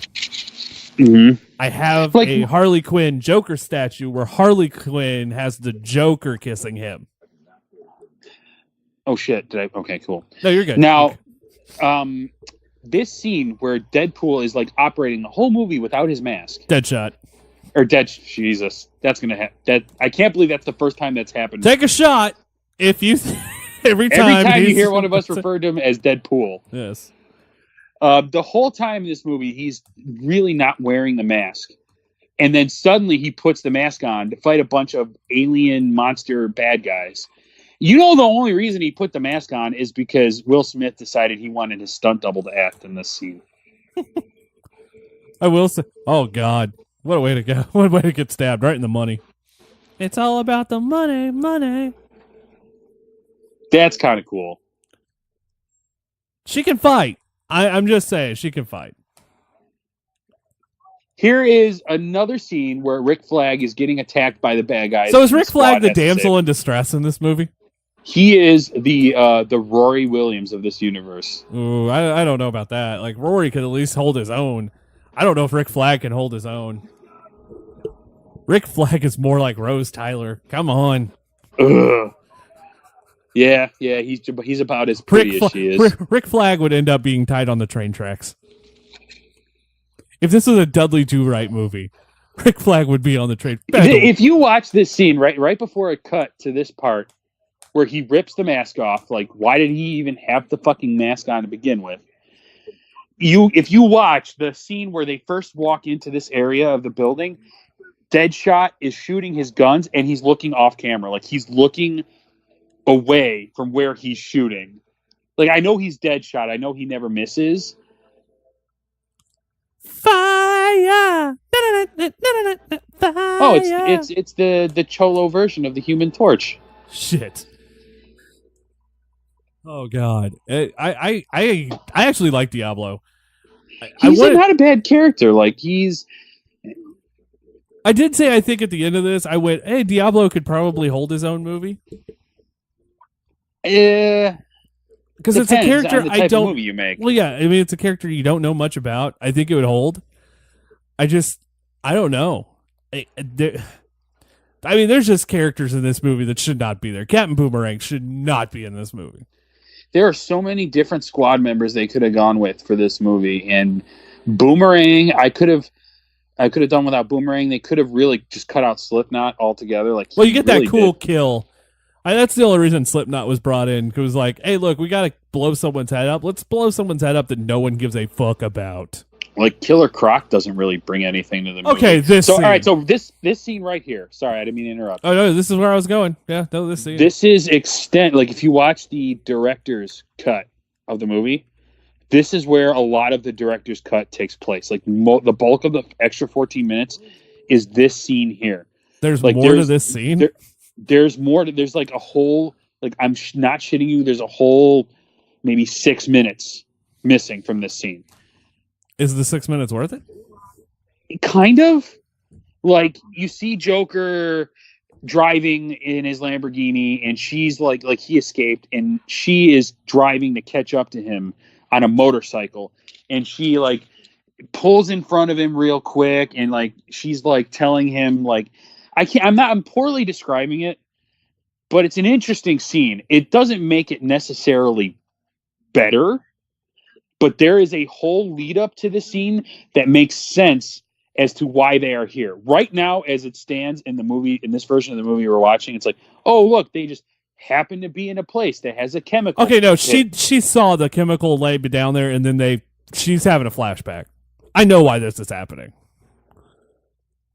She looked down, saw the chemicals, and went, oh, hey, this takes me back. Right. But there's like a scene in this, like, there's a preceding like 5 to 6 minutes of all of this, where most of the extended version takes place in this scene here. Like, I sent you a message. I'm not gonna say that on the show. So the color swirls in the jizz, I don't understand how that happens, because wouldn't acid just pretty much kill it? Like, at that point, wouldn't acid kill it? And it certainly wouldn't stain your hair to the point that it's permanently dyed like that. I think this is DC's version of, hey, here's 50 Shades of Grey. Yeah, for sure. I know there's more to that scene now. There is way more to that scene. Like, if you ever get the chance, like, all right, well, another quick little aside. Batman v Superman is my favorite DCEU movie. I understand that it's not anyone's favorite but mine. But I like that movie. Even in its theatrical version. And in its theatrical version, it can be an incomprehensible mess. Much like this movie. But when they released the movie on Blu-ray, they released what's referred to as the Ultimate version. Which is actually not terrible, but the Ultimate version fixes all the problems of the theatrical version. I hate the first 45 minutes of that movie. That first 45 minutes takes me out so much. I disagree. I really think like the best parts of Batman v Superman are the first part of that movie. Crap, I almost said Marsha Clark. I'm like, that's not right. Is Lois Lane and Here we go. Here's the twist. It's coming up. Shit. Oh, we're about to find out who it is. And fucking Amanda Waller. Wow. That's as much of a letdown as it was to find out that Brett Kavanaugh was sworn into the Supreme Court. Fuck that guy. All right. I don't say politics much, but I'm going on that one. Fuck that guy. All right. Yeah, fuck Fuck that guy. I can't even. Like, we're not going to talk about that, but fuck that. We're not talking. We're angry enough as it is about having to watch this movie. The Suicide Squad is the Brett Kavanaugh of comic book movies. That is the most true statement, and that might be how I tag this episode. Tonight we're watching the Brett Kavanaugh of comic book movies, Suicide Squad. I just see what happens. See, like this, the reveal here that the person they were hunting for was Amanda Waller makes no fucking sense. Do you remember the first? Go ahead. Because the whole time and now she's shooting people. Like, what the fuck is this about? Like, it doesn't make any sense that this is who they're looking for, because the entire movie, like, once they get to the city, that from that point forward, she's coordinating with them. And it's framed as such where she's not in the city. Like, the way the movie shoots it and edits it and frames it is that they're trying very hard to misdirect you. Now, there's a difference between misdirection and being like, holy shit, and just outright lying to your audience. Like, I'm down for a good twist. I like Viola Davis, though. I love Viola Davis, but fuck me. She is an amazing actress, and she's fucking wasted in this movie. So this is the big twist. Woo! Go ahead. Just the movie fucking, like, the movie is incomprehensible, and it's not great. But holy shit, does it take a fucking nosedive from this point forward. When you lost your virginity, was it kind of disappointing? Yeah. That's the Amanda Waller reveal. Ooh, that's a good one. Because it's just like, you're so excited, and then all of a sudden, it's just a... And she's like, I came. It could have been better. It's watching Suicide Squad... The making of Suicide Squad had to be a lot like your first orgasm. It's just a fucking sticky mess no one wants to clean up. I also want to add that this movie is probably we're just making sex jokes now. This movie is the equivalent of that hand job with the girl who's got the really strong hand who's tugging way too hard. Or it's the equivalent of the girl who's giving you a hand job with her nails that haven't been cut in like 4 months. Have you seen the ad from, I think it's Germany or France, I'm not sure, where the guy and girl are sitting on the bed, and he wants a hand job and she doesn't know how to do it, and he goes, it's like getting the ketchup out of the bottle. I've never seen or even heard of it. Okay, so it makes sense because it's like, hey, shake it, but she treats it like it's a glass bottle and just starts hitting him in the dick. God damn. It's a ketchup ad. It is a ketchup ad. Getting hit in the dick with a glass bottle is not unlike watching this movie. I'm going to send that link to you so you can see that commercial. Like, none of this makes sense. Like, why is the Joker firing on these guys?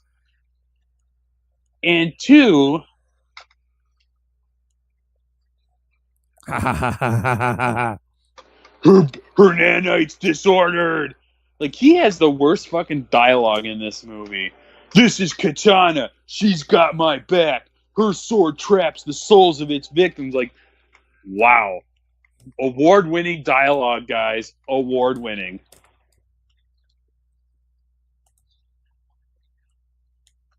Oh my God, Amanda Waller. I don't know what it is about this movie. It just... God, I haven't watched this since it's been in theaters. I just want you to know that. This is, let's see, I mean, I've watched it since I bought it, but I've, like, illegally streamed it. I bought this Blu-ray, like, 2 or 3 months ago, I think it was. I don't remember exactly. And this is the first time I've actually opened it. This is a great scene. I do like this moment. Because he wouldn't have missed. Oh, he for sure like, anyone who's anyone in this, and that's what renders like this cool moment fucking. It's another instance of like the ridiculous plot structure or the ridiculous way in which this movie is written, because everyone on that rooftop knows what he's capable of, because we've been introduced to his abilities 5 times by this point. So no one here believes, no one in their right minds would believe that he would have missed.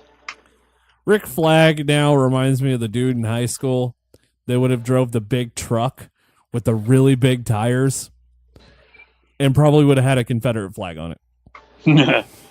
Get her done. Pretty much. Like, he just is now coming across as that dude I just do not like. Yeah, he's that dude that yells grape Freebird soda at every concert. Who no shit. Who the fuck has grape soda on ice? Like, that's not something you go, I'm gonna party tonight. Let's break out the grape soda. Oh my god. His fucking accent is so bad. He's trying to make it Godfather. He's trying to be the Godfather, the Joker Godfather? The joking Godfather? The Joking Godfather? Like, I say what you will about what your opinion of the Joaquin Phoenix version of this character is thus far. I still think there's no way in hell it can be any worse than this. Like, Joaquin Phoenix is like, Jared Leto's a good actor. I know we established that early on. But here's the thing. We don't know who's writing that script either for Jared Leto's. We do know who wrote the script for Joaquin Phoenix's. Who? Joaquin Phoenix. Oh, shit. Yeah. And you know why? Martin Scorsese. Martin fucking Scorsese is producing that movie. It's going to either be really good or way over the top. It's a Joker movie. Either way, it's a win. Joker is a way over the top character. I just don't think it's going to be good. I think it's just going to be one of those disappointments. I don't think it'll be any worse than this. Why the hell is the helicopter shooting flares? Like, it doesn't matter. It's aliens. They're going to fucking find you. If I've learned anything from Doctor Who, they're going to fucking find you.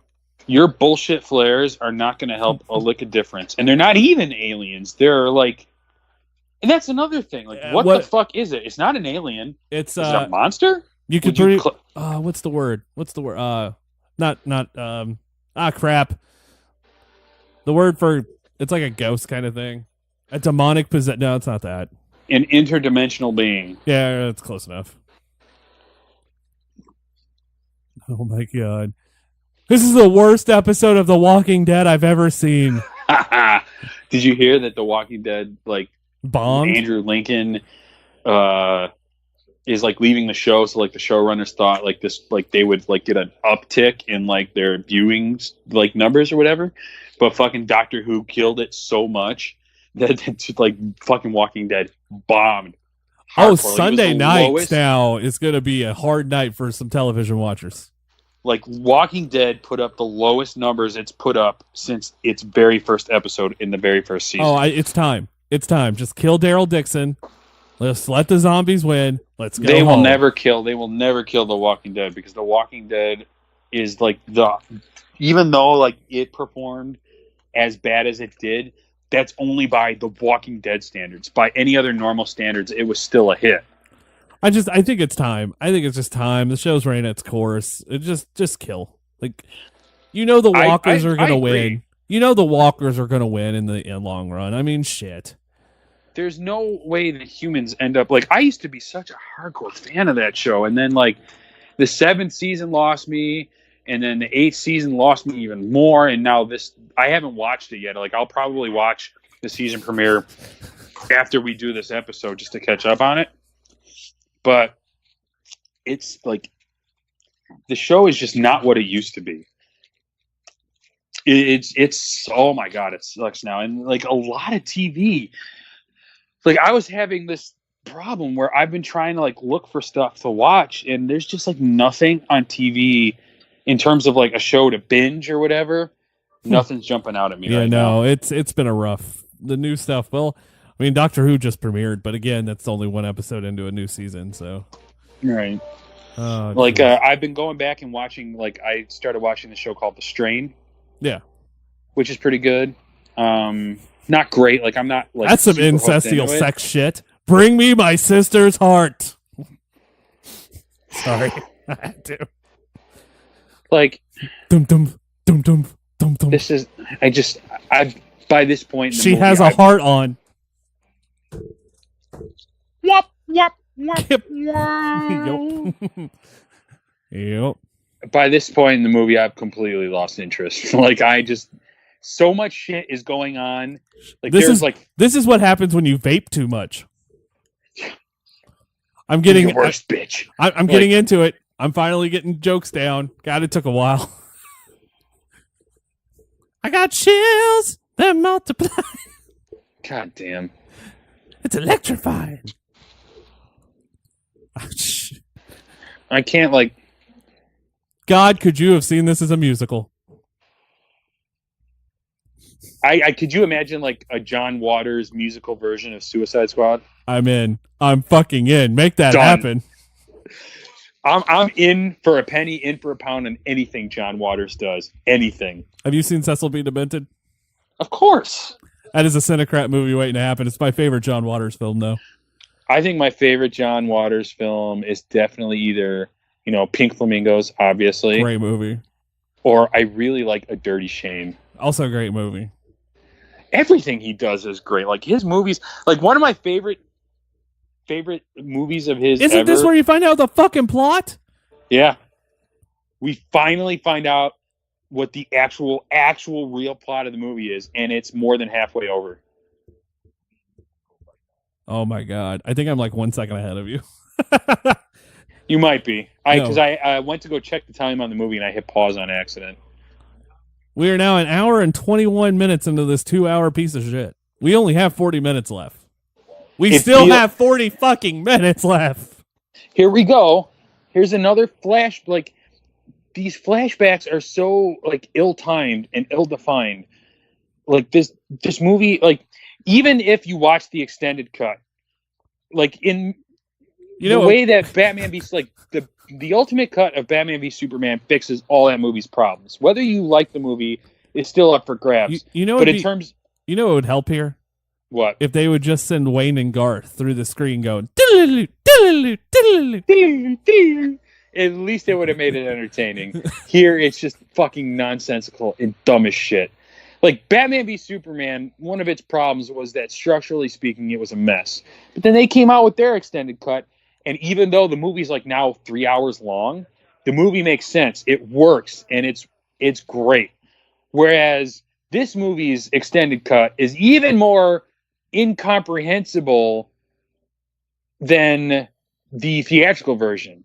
If you can wrap your head around that. Yeah, this is jacked. Even Katana's like, you had my back, Katana. She don't got his back no more. Oh my God.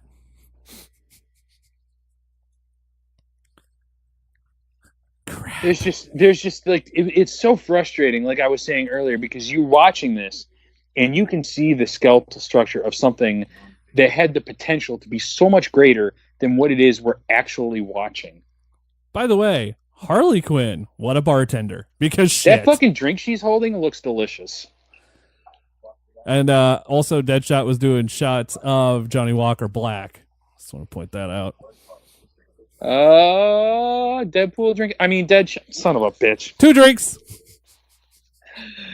I'm surprised it's taken this long for it to happen. I'm but now surprised that it's in my head, it's going to start happening. I'm more surprised often. that drink's not pink and blue. Well, isn't one of the umbrellas pink? I didn't notice. I couldn't tell. I don't remember. Do you really think I'm paying attention at this point? I mean, no, I'm really like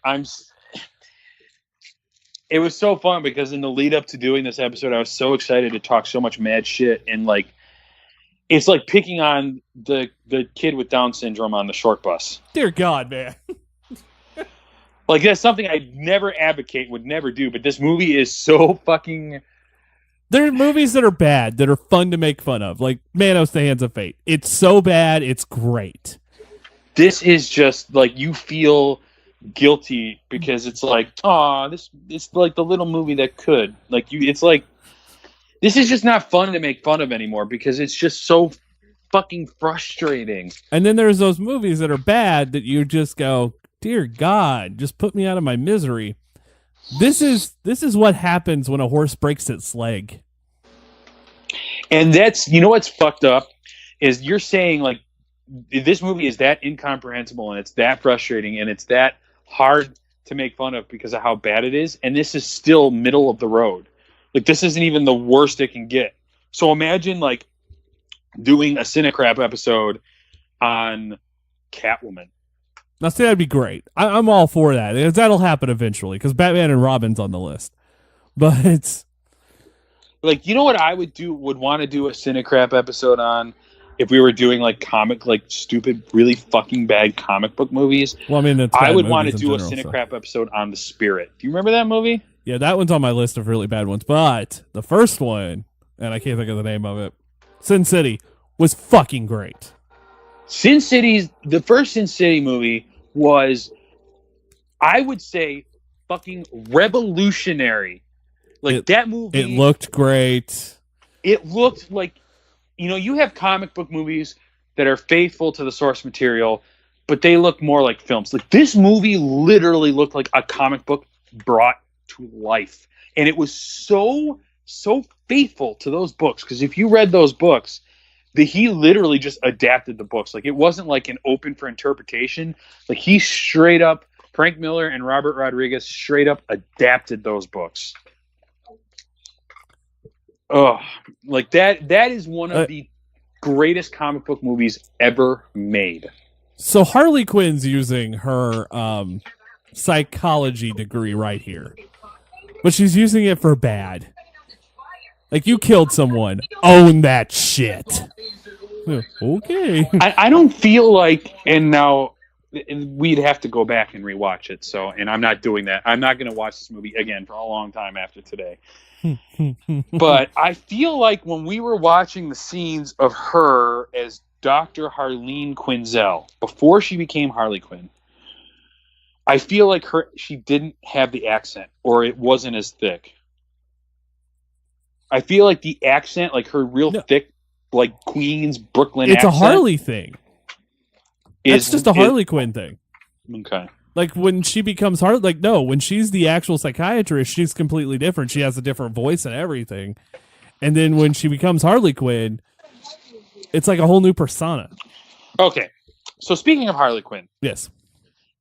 I watched this Batman animated movie called Batman and Harley Quinn.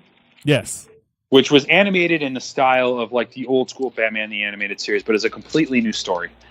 Yes. And it is one of the worst things I've ever watched. No, it is. It's pretty bad. It is awful. Like, I don't even think I finished it, to be perfectly honest with you, because I don't remember how it ends. I remember thinking, like, okay, this is pretty whatever. Like, it's not bad. It's not awful. But then when you get to the scene where she fucks Nightwing... Yeah. I checked out. Like, so fun story with Harley Quinn. Like, since there's more than like one comic book for Batman out there, they have introduced her in a bunch of different worlds. One of those worlds is Batman 66. Harley Quinn in Batman 66. Yes. And Harley Quinn in Batman 66 is a roller derby girl. That works for me. I was like, I dig this. Perfect. I dig this because I think Harley now would be a roller derby girl. Like, I think that is a really cool play out on how to make Harley Quinn just a tad bit cooler. Now, let me ask you something, because there's really not a whole lot going on. This movie is about to jump into its third act. Well, hold on. Rick Flag, Deadshot just found out that Rick Flag had all the letters from his kid. Deadshot should shoot him in the dick right now. Just blast his balls everywhere. Fuck it. End it now. Just take the pistol and blow his dick right off. So I signed up for the DC Universe streaming. Yeah, I did it. The $120. Yeah. No, I'm it's only like doing $70. like the $7.99 to start. Oh, okay. So I found out now. I know that they're doing the Teen Titans show. They're doing Swamp Thing. They're doing Doom Patrol. But I guess they're doing an animated Harley Quinn show. Did you hear about this? No. Yeah, they're giving Harley Quinn her own show, but in animated form. So, like, I think in the kind of same vein as the Batman the Animated Series. I'm kind of into it. Like, I don't like the character that much, but I'm curious to see what they do with the character on her own. Like, don't bring in Batman. Don't bring in the big guns. Let her exist in her own universe. I think that has Poison potential. Ivy. Poison Ivy is the only one that I'm okay with because they're a couple now. So I think they're married now. I thought. Yeah. Are they? Because I know that they were Harley a couple. and Poison I know that's Ivy. a thing, but I Harley didn't and know Poison Ivy, I think, got married. Like after she killed the Joker, which was awesome, and she just ran away because I have that comic. I actually have that comic signed by the artist from that comic, and I just was like, "This is great." But yeah, I think they're married now. I am. I don't know. You see, like I'm caught up like to the New 52, but like the DC Universe Rebirth, I'm not super familiar with. So the most current versions of the stories. It happened in the New 52. It happened in the New 52. Okay. Because that's where I quit. Because I was like, oh, they're going to do everything over. It's a good time to start picking up comics again. Awesome. And then I just lost it. Like after a while, I'm like, I'm just going to get the trades. Fuck this. Yeah, that's how I feel. Like I've been trying to keep up with like the current Green Lantern run. I just can't take a dude like this in a fucking hoodie seriously. His head can't fit under that hood. I'm sorry. No, it can't. Everything this character does is so fucking cheesy. Oh my gosh. Why is Jai Courtney still in this movie? Why is everyone still in this I feel movie? like this is the umpteenth time now we've been introduced to the entire team. I feel like that's all this movie is just reintroductions to the entire team. We gotta brood. We gotta stand around and look brooding. Like, it would be cool if this like was like if this movie was smart enough to satirize its own universe. Like, say they recognize, like, all right, we recognize the DCEU is just nothing but brooding, like superheroes, like upset about their dead parents. So let's make fun of it. Let's be a part of the universe, but let's make fun of ourselves. Because that's honestly what's happening right now. But it's not parents. Like Diablo's mourning the death of his wife and kids. Katana's mourning the death of her husband. Harley Quinn's mourning the death of Joker, supposedly. Rick Flag is mourning the loss of his manhood. It's kind of one of those things where you just go, oh, fuck. I'm tired of the brooding. So if, like, they had just, like, maybe parodied... And, like, why does she got the mask on again? Like, I don't get it. She had the mask off and then it's on. Like, what's the fucking point of keeping it on? You're a bad guy. You're going to jail after this is all done. Why the fuck do you care if you wear a mask? Katana's not going to jail because she has Rick Flag's back. That's true. But like with Deadshot, like he wore his mask for that one fucking scene, and now he's not wearing it ever again. So can I? Oh God, this is the worst. I'm going to go out there and say it right now. CGI we're coming up on the third. Well, I shouldn't say this is probably the final act of the movie. This is the worst final act in any comic book movie. Winter is coming. Sorry. That's exactly how I feel right now. This is so bad. She's like she's belly dancing clouds out of her armpits now. Oh God. Hold on, I gotta get back. Come on, show her again. Show her again. I got something. Stop having this Rick Flag and Deadshot moment. Don't care. Oh jeez. Well, yeah. There's the whispering. I saw the sign that opened my eyes. This movie is so awful. Oh my God. Like, I'm gonna have to watch like Justice League or some shit later just to wash the taste of this out of my mouth. Like, I was so excited to talk about this movie, and I'm so upset with myself right now for even suggesting it. I'm like a bird. Fucking Nelly Furtado. You just killed the bat. There are a lot of probably DC fans that cheered opening night of this movie with that scene right there. The death of Batman. Yeah. This is an interesting scene, by the way. With her and Jared Leto sans makeup. Yeah. He looks just like the character he played when he was in American Psycho. Right before Christian Bale fucking killed him, which is, yet again, another 6 degrees of DC separation right there. The Batman killed the Joker. Oh, God. You know, I hated Clara. I really did not like the way she played the character in this movie. So I really did. I don't hate her, but I can't stop staring at her eyebrows. I don't know what it is. It's just like... But you know what she's really good in? Do you ever see the movie Paper Towns? Yes. That's a good movie. That's a very good movie. I love John Green, like The Fault in Our Stars. It was a really good book, and I really loved the movie. I saw Paper Towns. You see, Fault in Our Stars, I read the book, and then I saw the movie. And then Paper Towns, I went reverse. I saw the movie first, and then read the book. And she is really good in that movie. And even though she's not in it a whole lot, like, she is in this movie more, and she does less with the part. But that could just be the script, though, too. Like, let's think about this, because some of these actors are great. There's the problem.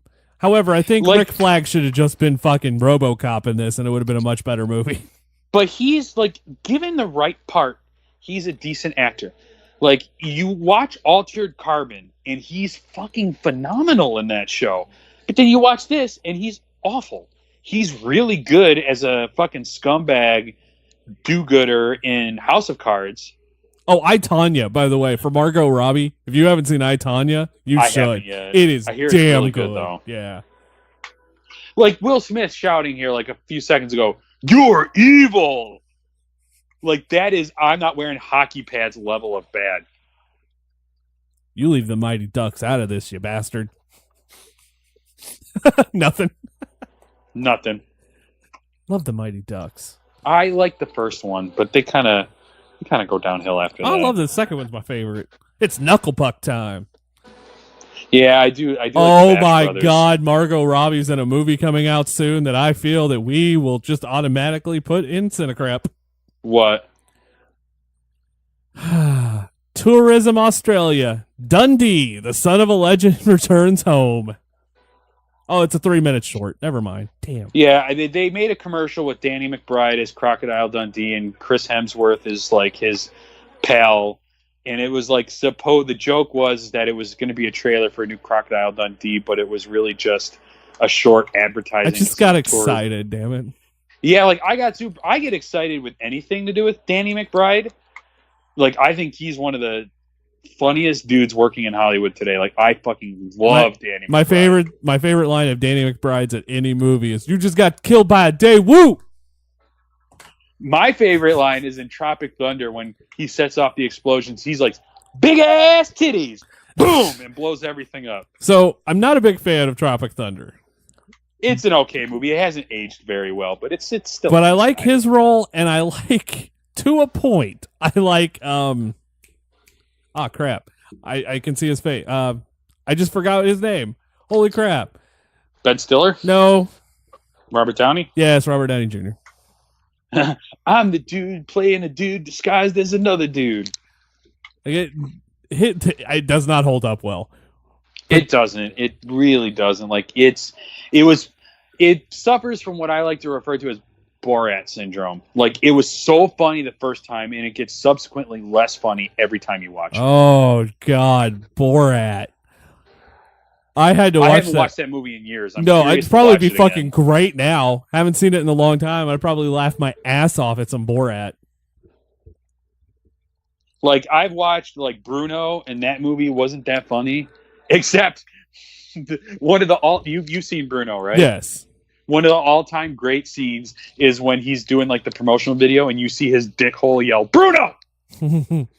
I also enjoyed the TV show he did for Showtime or Star. Oh, the Super DLEG or whatever. No, the one he's doing now, where he's interviewing politicians and fucking with them.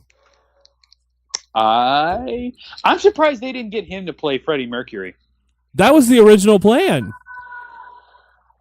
Really? Yeah, and I don't know why they didn't go with it, or they're still He would be doing the perfect because movie, he looks just like him. or they're still gonna do the movie with like another movie with him. I'm not a big fan of what I've read about that movie. I'm still probably gonna see it because I'm a huge Queen fan. But I love Queen, and I like the guy who's playing Freddie Mercury, Rami Malek. He's really good on Mr. Robot. If you've ever watched Mr. Robot, I have. But I look at Sacha Baron Cohen, and if you just imagine him with the Freddie Mercury stash, he looks fucking dead, like a dead fucking serious clone. I really don't think she's actually mouthing any words here, but they put it in afterwards. It's just like, hey, I just want you to just yell things off the Denny's menu. Yeah, moon's over my hammy, hash browns. And then they're just gonna put in chants. Like at this point in the movie, it's literally nothing comprehensible is happening. It's just a fucking giant CGI clusterfuck. Like, you can't tell. Like, Amanda Waller's getting like fucked by CGI laser tentacles. Like, literally, she's getting skull fucked. Isn't this like a Terminator? Isn't that something from the Terminator? Shit. It feels like it. And so suddenly she changes from like, why is she changing from the super supreme witch to this hobo looking witch now? Now she can suddenly fight. That was never established that she can actually fight. I feel like that's just been a given. Like, I feel as an entity or a being, you can just kick ass.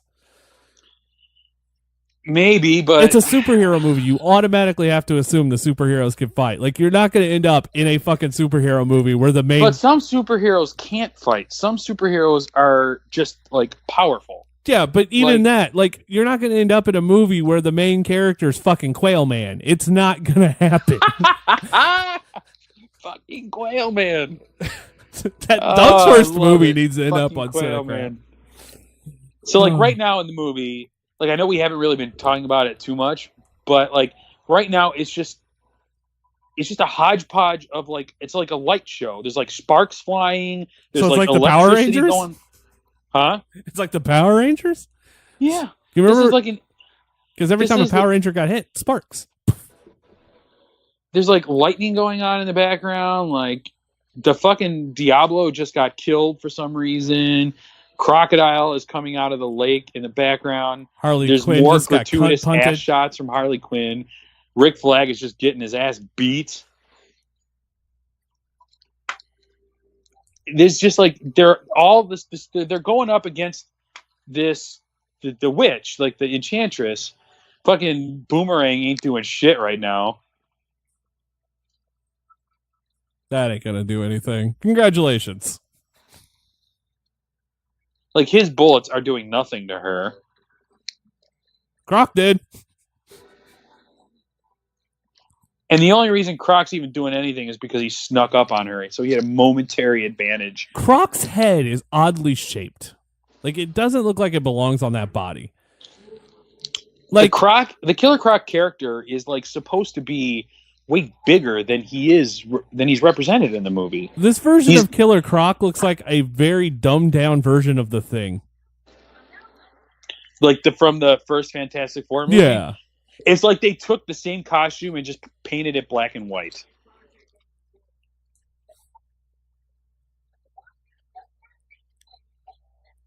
Yeah, I'm like a half a second ahead of you. This is some of the most cringeworthy dialogue in the entire fucking movie. She's trying to take over the world. So whatever has the world done for us? Is she using... She's using reverse psychology. I mean, come on. And that's the other thing. You really think reverse psychology is going to work on an all-powerful fucking supreme being? Can the being see into your mind? Exactly. Like, she can see into her mind right now. Does she? Because, I mean, that could be, like, the big flaw. Like, I can't read female minds. But even if that were, like, let's go with your theory for a second. In order for that to be, like, something we have to buy, like, as a plausible excuse, you have to set up rules for that kind of thing in this movie. And there's no rule. See, like this right now. Her heart's out. We can end this. Like, okay, Rick cool. Flag sounds like that professional wrestler that's on the independent scenes. Like, I'm coming to your town to kick your ass. Like, Rick Flag exists only to say the dialogue that is like so fucking clearly like obvious. Like, it's obvious. You know So what I'm Rick saying? Flag's superhero would be Captain Obvious? Captain Obvious. Oh, God.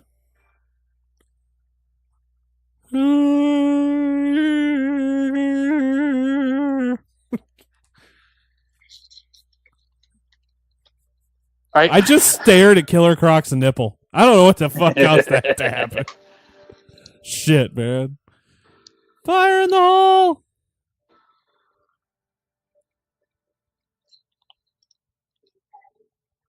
Oh, God. Oh, Jesus. I hate that shit. Conflicting happening. You got to. Wouldn't be a movie unless you didn't. But what does he feel conflicted about? She's evil. Fucking kill her and be done with it. Yeah, but he doesn't feel that right now. Well, now he does.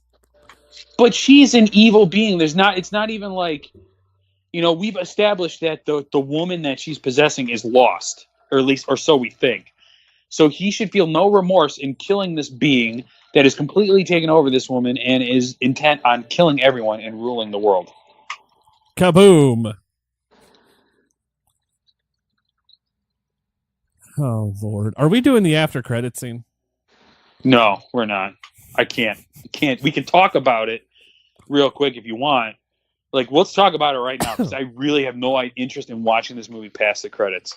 The after credit scene is interesting, but it makes no fucking sense because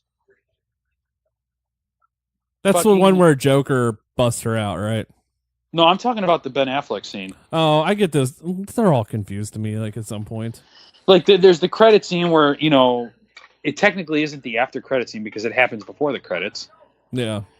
But Joker busts, you know, Harley Quinn out, which is very clearly meant to establish, you know, like a cliffhanger for Suicide Squad 2. And then you got the after credit scene where Ben Affleck meets up with Amanda Waller. Yeah, that's right. And she gives him, like, the files on the Justice League, and she's trying to get him to help her. Like, see, and that's the other thing I don't like. Like, that's cool. Any excuse to get Ben Affleck / Bruce Wayne, awesome. But it doesn't make any sense in terms of the established canon of this movie. So does this Ben Affleck scene, does it take place after this? Like, are we doing this in chronological order? Or does her meeting with Bruce Wayne take place before this movie? Like, it doesn't make any fucking sense. And that's the theme of this movie. It doesn't make any fucking sense. This movie is a steaming pile of shit that's not even worth making fun of, but we did it. This might be the scariest movie we watched this Halloween. Yeah. Like, CineCrap is, like, I love the idea of you coming up with CineCrap, like, talking about shitty movies. And, you know, a lot of times, like, you talk about stuff like, you know, Ready to Rumble or Manos Hands of Fate. And yeah, they're bad movies, but they're lovable because they're bad. You know what I'm saying? Like, you kind of love them because they're bad. Whereas this is just fucking shit. And but emerging from the cocoon is the butterfly. Shit. This movie is just like, it's not even like, I went into this expecting to have the same effect that I did with Ready to Rumble. Like, I loved that movie when I was a kid. I didn't like it when I was an adult. And then I can't stop staring at his boobs. His fucking floppy ass man titties. But there's nothing lovable about this. Like, you get the performances that you know, like Will Smith shines, Margot Robbie shines, and that's about it. The incomprehensible timeline. Is Amanda Waller a good guy or a bad guy? Amanda Waller is technically a bad guy. Like, she's always established as, like, I hate to say this, but, like, quote unquote, the supreme bitch of the DC universe. Well, like, she has no powers, but she is, like, the supreme, like, you know, she's like the anti Nick Fury. I was gonna say that's the only basis I really have this on is Nick Fury, and I just She's don't. like the Nick Fury of the universe in the sense that she knows like all the DC secrets and all that. But it's whereas Nick is like a good guy at the end of the day, she's a bad guy at the end of the day. See, I get that. Like, it comes across that way. By the way, how creepy is this? He's just watching him hang out with his kid. Like, you teach her that math. You touch it. You watch while I touch it. Like, shit, that dude's creepy. Like, no. I'm telling you, watch Altered Carbon, if for no other reason than to see this guy be good at what he does. Yeah, because he's terrible in RoboCop, by the way. Because RoboCop's a terrible fucking Samuel L. movie, Jackson is the only saving grace of RoboCop. I don't know. Gary Oldman was pretty decent. Yeah, RoboCop. Gary Oldman's like another class actor who could like he classes up the joint. Like there's this horror movie called The Unborn, which would be the perfect candidate for CineCrap. And it's a Chicago-based horror movie where Gary Oldman plays a fucking rabbi. Nice. And it's the worst. It's one of the worst horror movies ever fucking made. But he classes up the joint. Like I feel Gary Oldman is one of those actors that even if you put him in a pile of shit, he's still the one thing you could point to. Did we really need this scene? And I mean, I'm not saying it's not touching, but I'm like, who gives a fuck? Just in the goddamn movie. Oh, here comes the song. I'm fine with this. I don't think this is the cover. I think this is the original version. Like, because who does the cover? Yeah. Isn't it Panic at the Disco or some shit? It's Panic at the Disco or Fall Out Boy. I'm not one of Oh, dude, the one thing I didn't like about the Ghostbusters movie you were asking me earlier. Oh, I think it's Panic. The one thing I think this is the cover.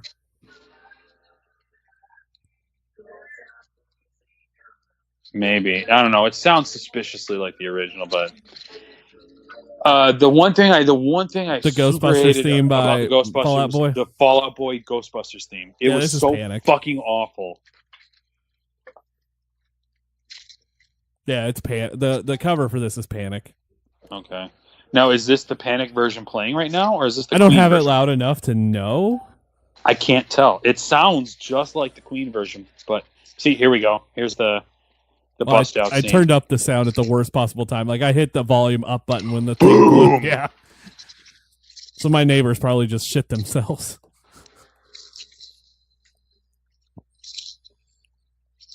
What a great way to bust someone out. I would have laughed if she was reading like 50 Shades of Grey. Like that would have just been great. Joker.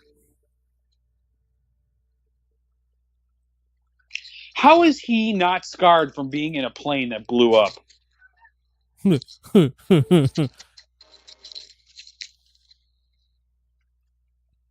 Oh, God. You see, in the credits, these end credits are awesome because of how fucking colorful and cartoony it is. Well, and I get it between you and I really actually like this song. Oh, Heathens. Yeah, it's a good. No, I'm telling you, this soundtrack, one of the best soundtracks of the year from that year. Like honestly, between this and and surprisingly, I think the 50 Shades movies have great soundtracks too. But I can't comment one way or the other because I'm really not familiar with those soundtracks. I don't know why. I went to see all three of those in theater because I'm like, I kind of like those movies. I saw the middle one in theaters. I took my wife for her birthday that year to go see it. We went to Hollywood Palms, like, you know, one of those places that does like the dinner and a movie at the same time. Oh yeah, that's nice. I like places like that. We went and did that, and then I have yet to watch the third one. Have you seen the first one? Yeah. I saw the second one first, and then I went back and watched the first one. Yeah, like I said, they're not the worst. But see, these credits are awesome. Like this, where was this color? Where was this vibrancy? Where was this liveliness in the rest of the fucking movie? No, it did what DC movies always do and went dark. And I don't know what the hell. Like, I want to see a flashy DC movie just one time. See, for Batman, that makes sense because the Batman's a dark character. Batman v Superman was like Barinholtz. Batman v Superman was a dark story, so I can understand why that was kind of grimdark. This movie needed to be lively. It needed to be colorful. Like, I understand it's an inherently dark story. You have like murderers and evil villains fighting even more evil villains, but this movie really needed like this was at a point where like okay, Man of Steel happened, it didn't light the world on fire, but people dug it. This is like the Batman, best Windows screensaver ever. oh my god. This is more entertaining to watch than the last 2 hours we just uh, succumbed to, I guess you could say. I'm gonna have to watch something good. I'm gonna find a porn with like a storyline and enjoy that after this. Fuck. Hold me. on, I think this is the This is credits. it. Here we go. Yeah. Is there not one after credit? No, this is the last one. There isn't like an after credits. This is it. By the way, fuck Marvel for that shit. I want you to bring back Christian Bale. Well, damn it, Bruce, I can't do that. I like him. He's so fucking good, but because he's playing the version of the Batman that I like. So that's why. I can't believe you worked at Tall Mail. Sorry. I like the older grizzled, like give no fucks Batman. This is what's in the pretzels. What? Oh my god. Fuck Aquaman. Fuck Aquaman. Like, I like Jason Momoa and I'm happy for him. I really am. But fuck Aquaman. I like Jason Momoa though. That's the only thing that's saving that.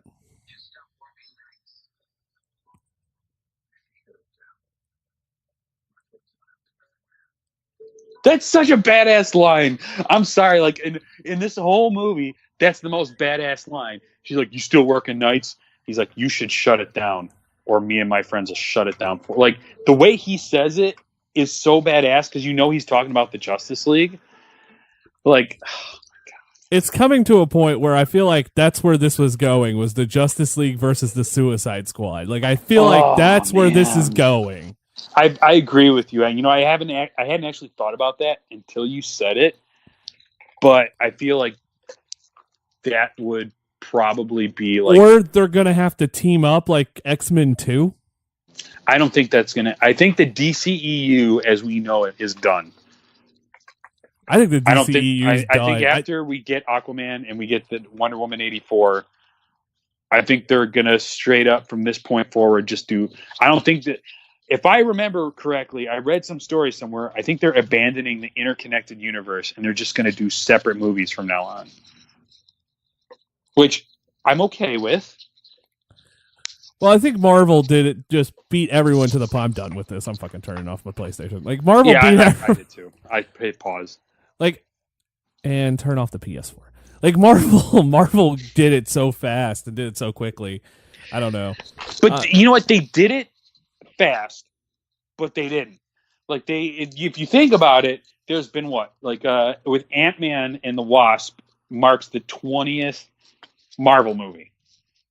20 movies in 10 years. Like, it's only been 10 years since the MCU started. When you think about the number of movies to the number of years, that's a huge, like, that's a lot. But it really isn't. Like, it's only been 10 years. Like, they still, even though there's 20 movies that exist in the current Marvel Cinematic Universe, they still took their time. Like, they didn't just jump straight into the team movie.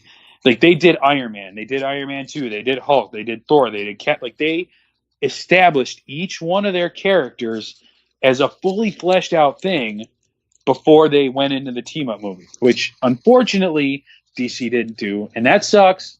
But you know what? I'm okay. I'm totally okay with it because the DCEU is doing its own thing.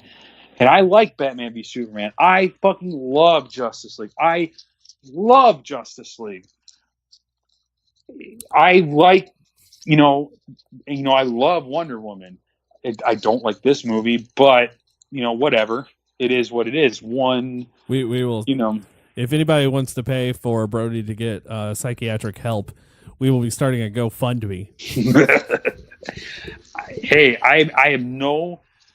People come up to me when I tell them that I love that movie. They're like, "Oh, it's a guilty pleasure." I'm like, "No, it's not a guilty pleasure. I don't feel any guilt." It's right up there with Ace of Base and the Spice Girls movie. Like, I feel guilty admitting that I liked Ashley Simpson's first record. Like, that's a guilty pleasure. You make me want to lip sync. Lip sync. All right, so here's what's coming up, guys. For the month of October, we are doing a new tournament in 3 weeks during the 7 days, our Halloween week. I got to cover some stuff because we haven't talked about anything yet. Halloween week is going to be huge. We're going to have all the podcasts are going to be doing a show. All the podcasts that are going right now will be doing a show. Personal favorite one will be CineCrap, but I just don't know what movie we're doing yet.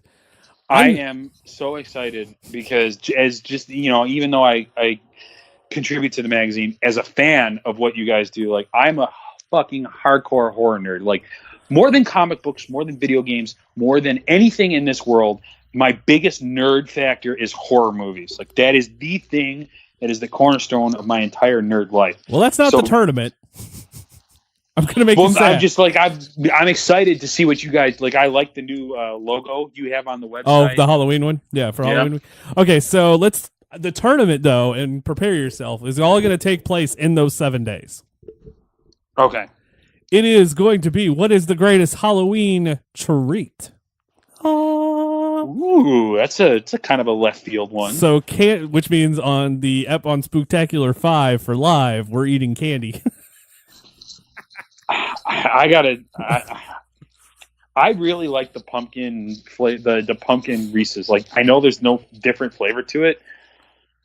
I think the number one is I think the two big ones is going to be Reese's, and then on the other side will be like Kit Kats, and then let's just see what happens because I'm excited to listen to this just to see the kind of stuff that you guys come up with. And you'll be able to vote for that as well during Halloween week, as well as something I did not know I had the idea for. And I am making an announcement on this show. Let's hear it. Because I figure it'll be on live, too, because I'm recording live after this show, and live goes up before this show. So here's the announcement, as this is the first time I've ever told it. On Halloween Day, at least, I know, I feel like it'll be. So every year for Christmas, I go balls out and write this stupid Christmas story. Mm-hmm. 3 parts. Every year, I've killed Santa from cancer. That is a real thing. But now I'm Santa in the story. Santa had a bachelor party a couple of years ago. Like, there's been some great stuff. However, for the first time in the history of the website, I am doing a Halloween story. Ooh, like have you pre-planned it out? Like, do you know what you're going to write, or is this just going to be kind of an off-the-cuff thing? I'm actually going to. Well, I'll tell you. I'll give a little detail. So back in high school, which was almost 20 years ago, I wrote a script called Horror High. Like that was what I called it. I know there's a movie by that title, but well, there's like Class of Nukem High. Yeah, so, I mean, Horror High was about like it was a Scream type. And apparently my school was haunted by the ghost of, and we had 3 friends in school whose names was Mandy, Elena, and Erica. And when they graduated, we combined their names to Alandica. And that's the name of the ghost. But people die because of people die in ways that are defined by their personality. So say someone is a neat freak. They get buried under a pile of clothes until they suffocate. It's going to be stuff like that. Ooh. So kind of like a Final Destination style a little bit. Yeah, but with humor. A little bit. With humor. And those were not funny movies. So it is happening. I have changed the story from what I wrote in high school to better suit myself now. Okay. But you get to find out more about Horror High in the Halloween week, and I can't believe I'm actually writing this again. Like, what the fuck? Like, everything comes full circle, I guess, but I can't wait to read it. And as well as, if you guys know what happened on April Fool's Day, I wrote a thing called The Adventures of Sassy Sharon, which is just horrible stories about Sharon. Some are real, some aren't. She doesn't listen to this show, so I don't give a shit what I say on this show. She doesn't listen to this show? There's a reason she does. Like, it's a longer show, and she doesn't have that long of a commute anymore. Now, this will probably be the one episode of CineCrap she listens to. But I'm going to do, because Halloween is her holiday, and she's also the one in charge of Halloween. So she is the editor-in-chief through Halloween. I'm doing the Adventures of Sassy Shern Halloween, and it is all 7 days. So that's happening. Spooktacular 5, a Halloween episode of The Winos, a Halloween episode of this show. I don't know what else is going on. I think that's... and there might be some other stuff. Halloween episode of Video Killed. Mm-hmm. So that's Halloween. This is my favorite time of the year. Like, I know Christmas is big for a lot of people, but like Halloween is my Christmas. Like, yeah, it's Halloween year round, but like Halloween is like the time of the year that I go ape shit. Like, I've been watching a horror movie every day since and today's with Suicide Squad. Send me some horror movie ideas. I don't want to just do a classic shitty horror movie. I want to go out of my way. I want someone to send me a B horror movie. I want someone to tell me something terrible. You right now, when we disconnect, yes. I want you to go look up Deep Rising. Okay. Do you know who the main... This will tell you how B movie this is. You know who the two main stars of this movie are? Is one of them Gary Busey? No. Because that's usually who's in every B horror movie. Famke Janssen and Treat Williams. Jesus. There is one movie. There is a movie I'm going to have to find. And I don't know who's going to do it with me, but I'm going to find it. I think I know who I'm going to watch it. But there is a movie called Titanic 2. What? And it is based in the future. And the ship flies, like that episode of Doctor Who. Yes. But the CGI is so bad, it looks like it was just done on a Windows computer with Windows Movie Maker. Have you ever heard of Birdemic? Yes. Oh, okay. I think we talked about that. I don't know why I asked that question. Deep Rising, man. That is like my favorite B movie of all time. It is so fucking bad. It's great. And you know who directed it? Stephen Sommers. And if you don't know who Stephen Sommers is, for the listeners, Stephen Sommers directed the first Brendan Fraser Mummy movie. So Stephen Sommers directed Treat Williams and Famke Janssen are the two leads in this movie. And Treat Williams is like the action star in action mode.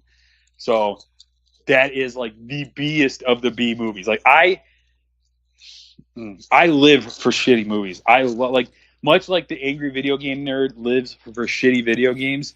I live for shitty movies. And I'm just gonna say this now: if you send me trauma films, we're not doing them. Trauma films are whatever. Like, they're purposefully shitty. Like, and I have a friend that does trauma films, and if you guys keep sending me Poultrygeist, we're gonna have a long discussion. What about Thanksgiving? Oh God. But no, like, I've got a list of B fucking movies. Like, there's this one called Mirrors, where Kiefer Sutherland plays a security guard of a mall that burned down, and he keeps seeing ghosts in the mirrors, and it's like a B movie plot, but executed with A movie level quality. And there's literally a scene where Kiefer Sutherland's sister gets possessed by a ghost and she rips her own jaw off her face. It is the gnarliest thing I've ever seen. So that's what's coming up. We got a lot of stuff planned live. Don't forget to listen to Live, the Winos, more CineCrap next week. Yeah, no, here's what's happening. Next week, you're going to get another episode of CineCrap because the Winos are not recording. I don't know what the movie is. I feel like I know who I think I'm going to make Sharon watch it with me. It's going to be a horror movie. It's going to be a Halloween movie. Let's go that. Hell, you guys should do the Halloween Resurrection, the one with Busta Rhymes. Oh God, there is part of me, a small part of me, that wants to do and just watch everyone get pissed and pick Hocus Pocus. You're gonna upset a lot of fucking people. You know what you should do? You should just, even bigger than Hocus Pocus, you should do Nightmare Before Christmas. We did that. We actually did that 3 years ago. Or 2 years ago. Yeah. Spooktacular 3 is us riffing on Nightmare Before Christmas. Oh man, you're gonna upset a lot of people if you do Hocus Pocus. Well, it did. Like, people were confused how the Lion King made it to CineCrap, and then I had to explain. Oh, it won a tournament, and then we were going to talk about the movie. But dear God, that movie's easy to make fun of.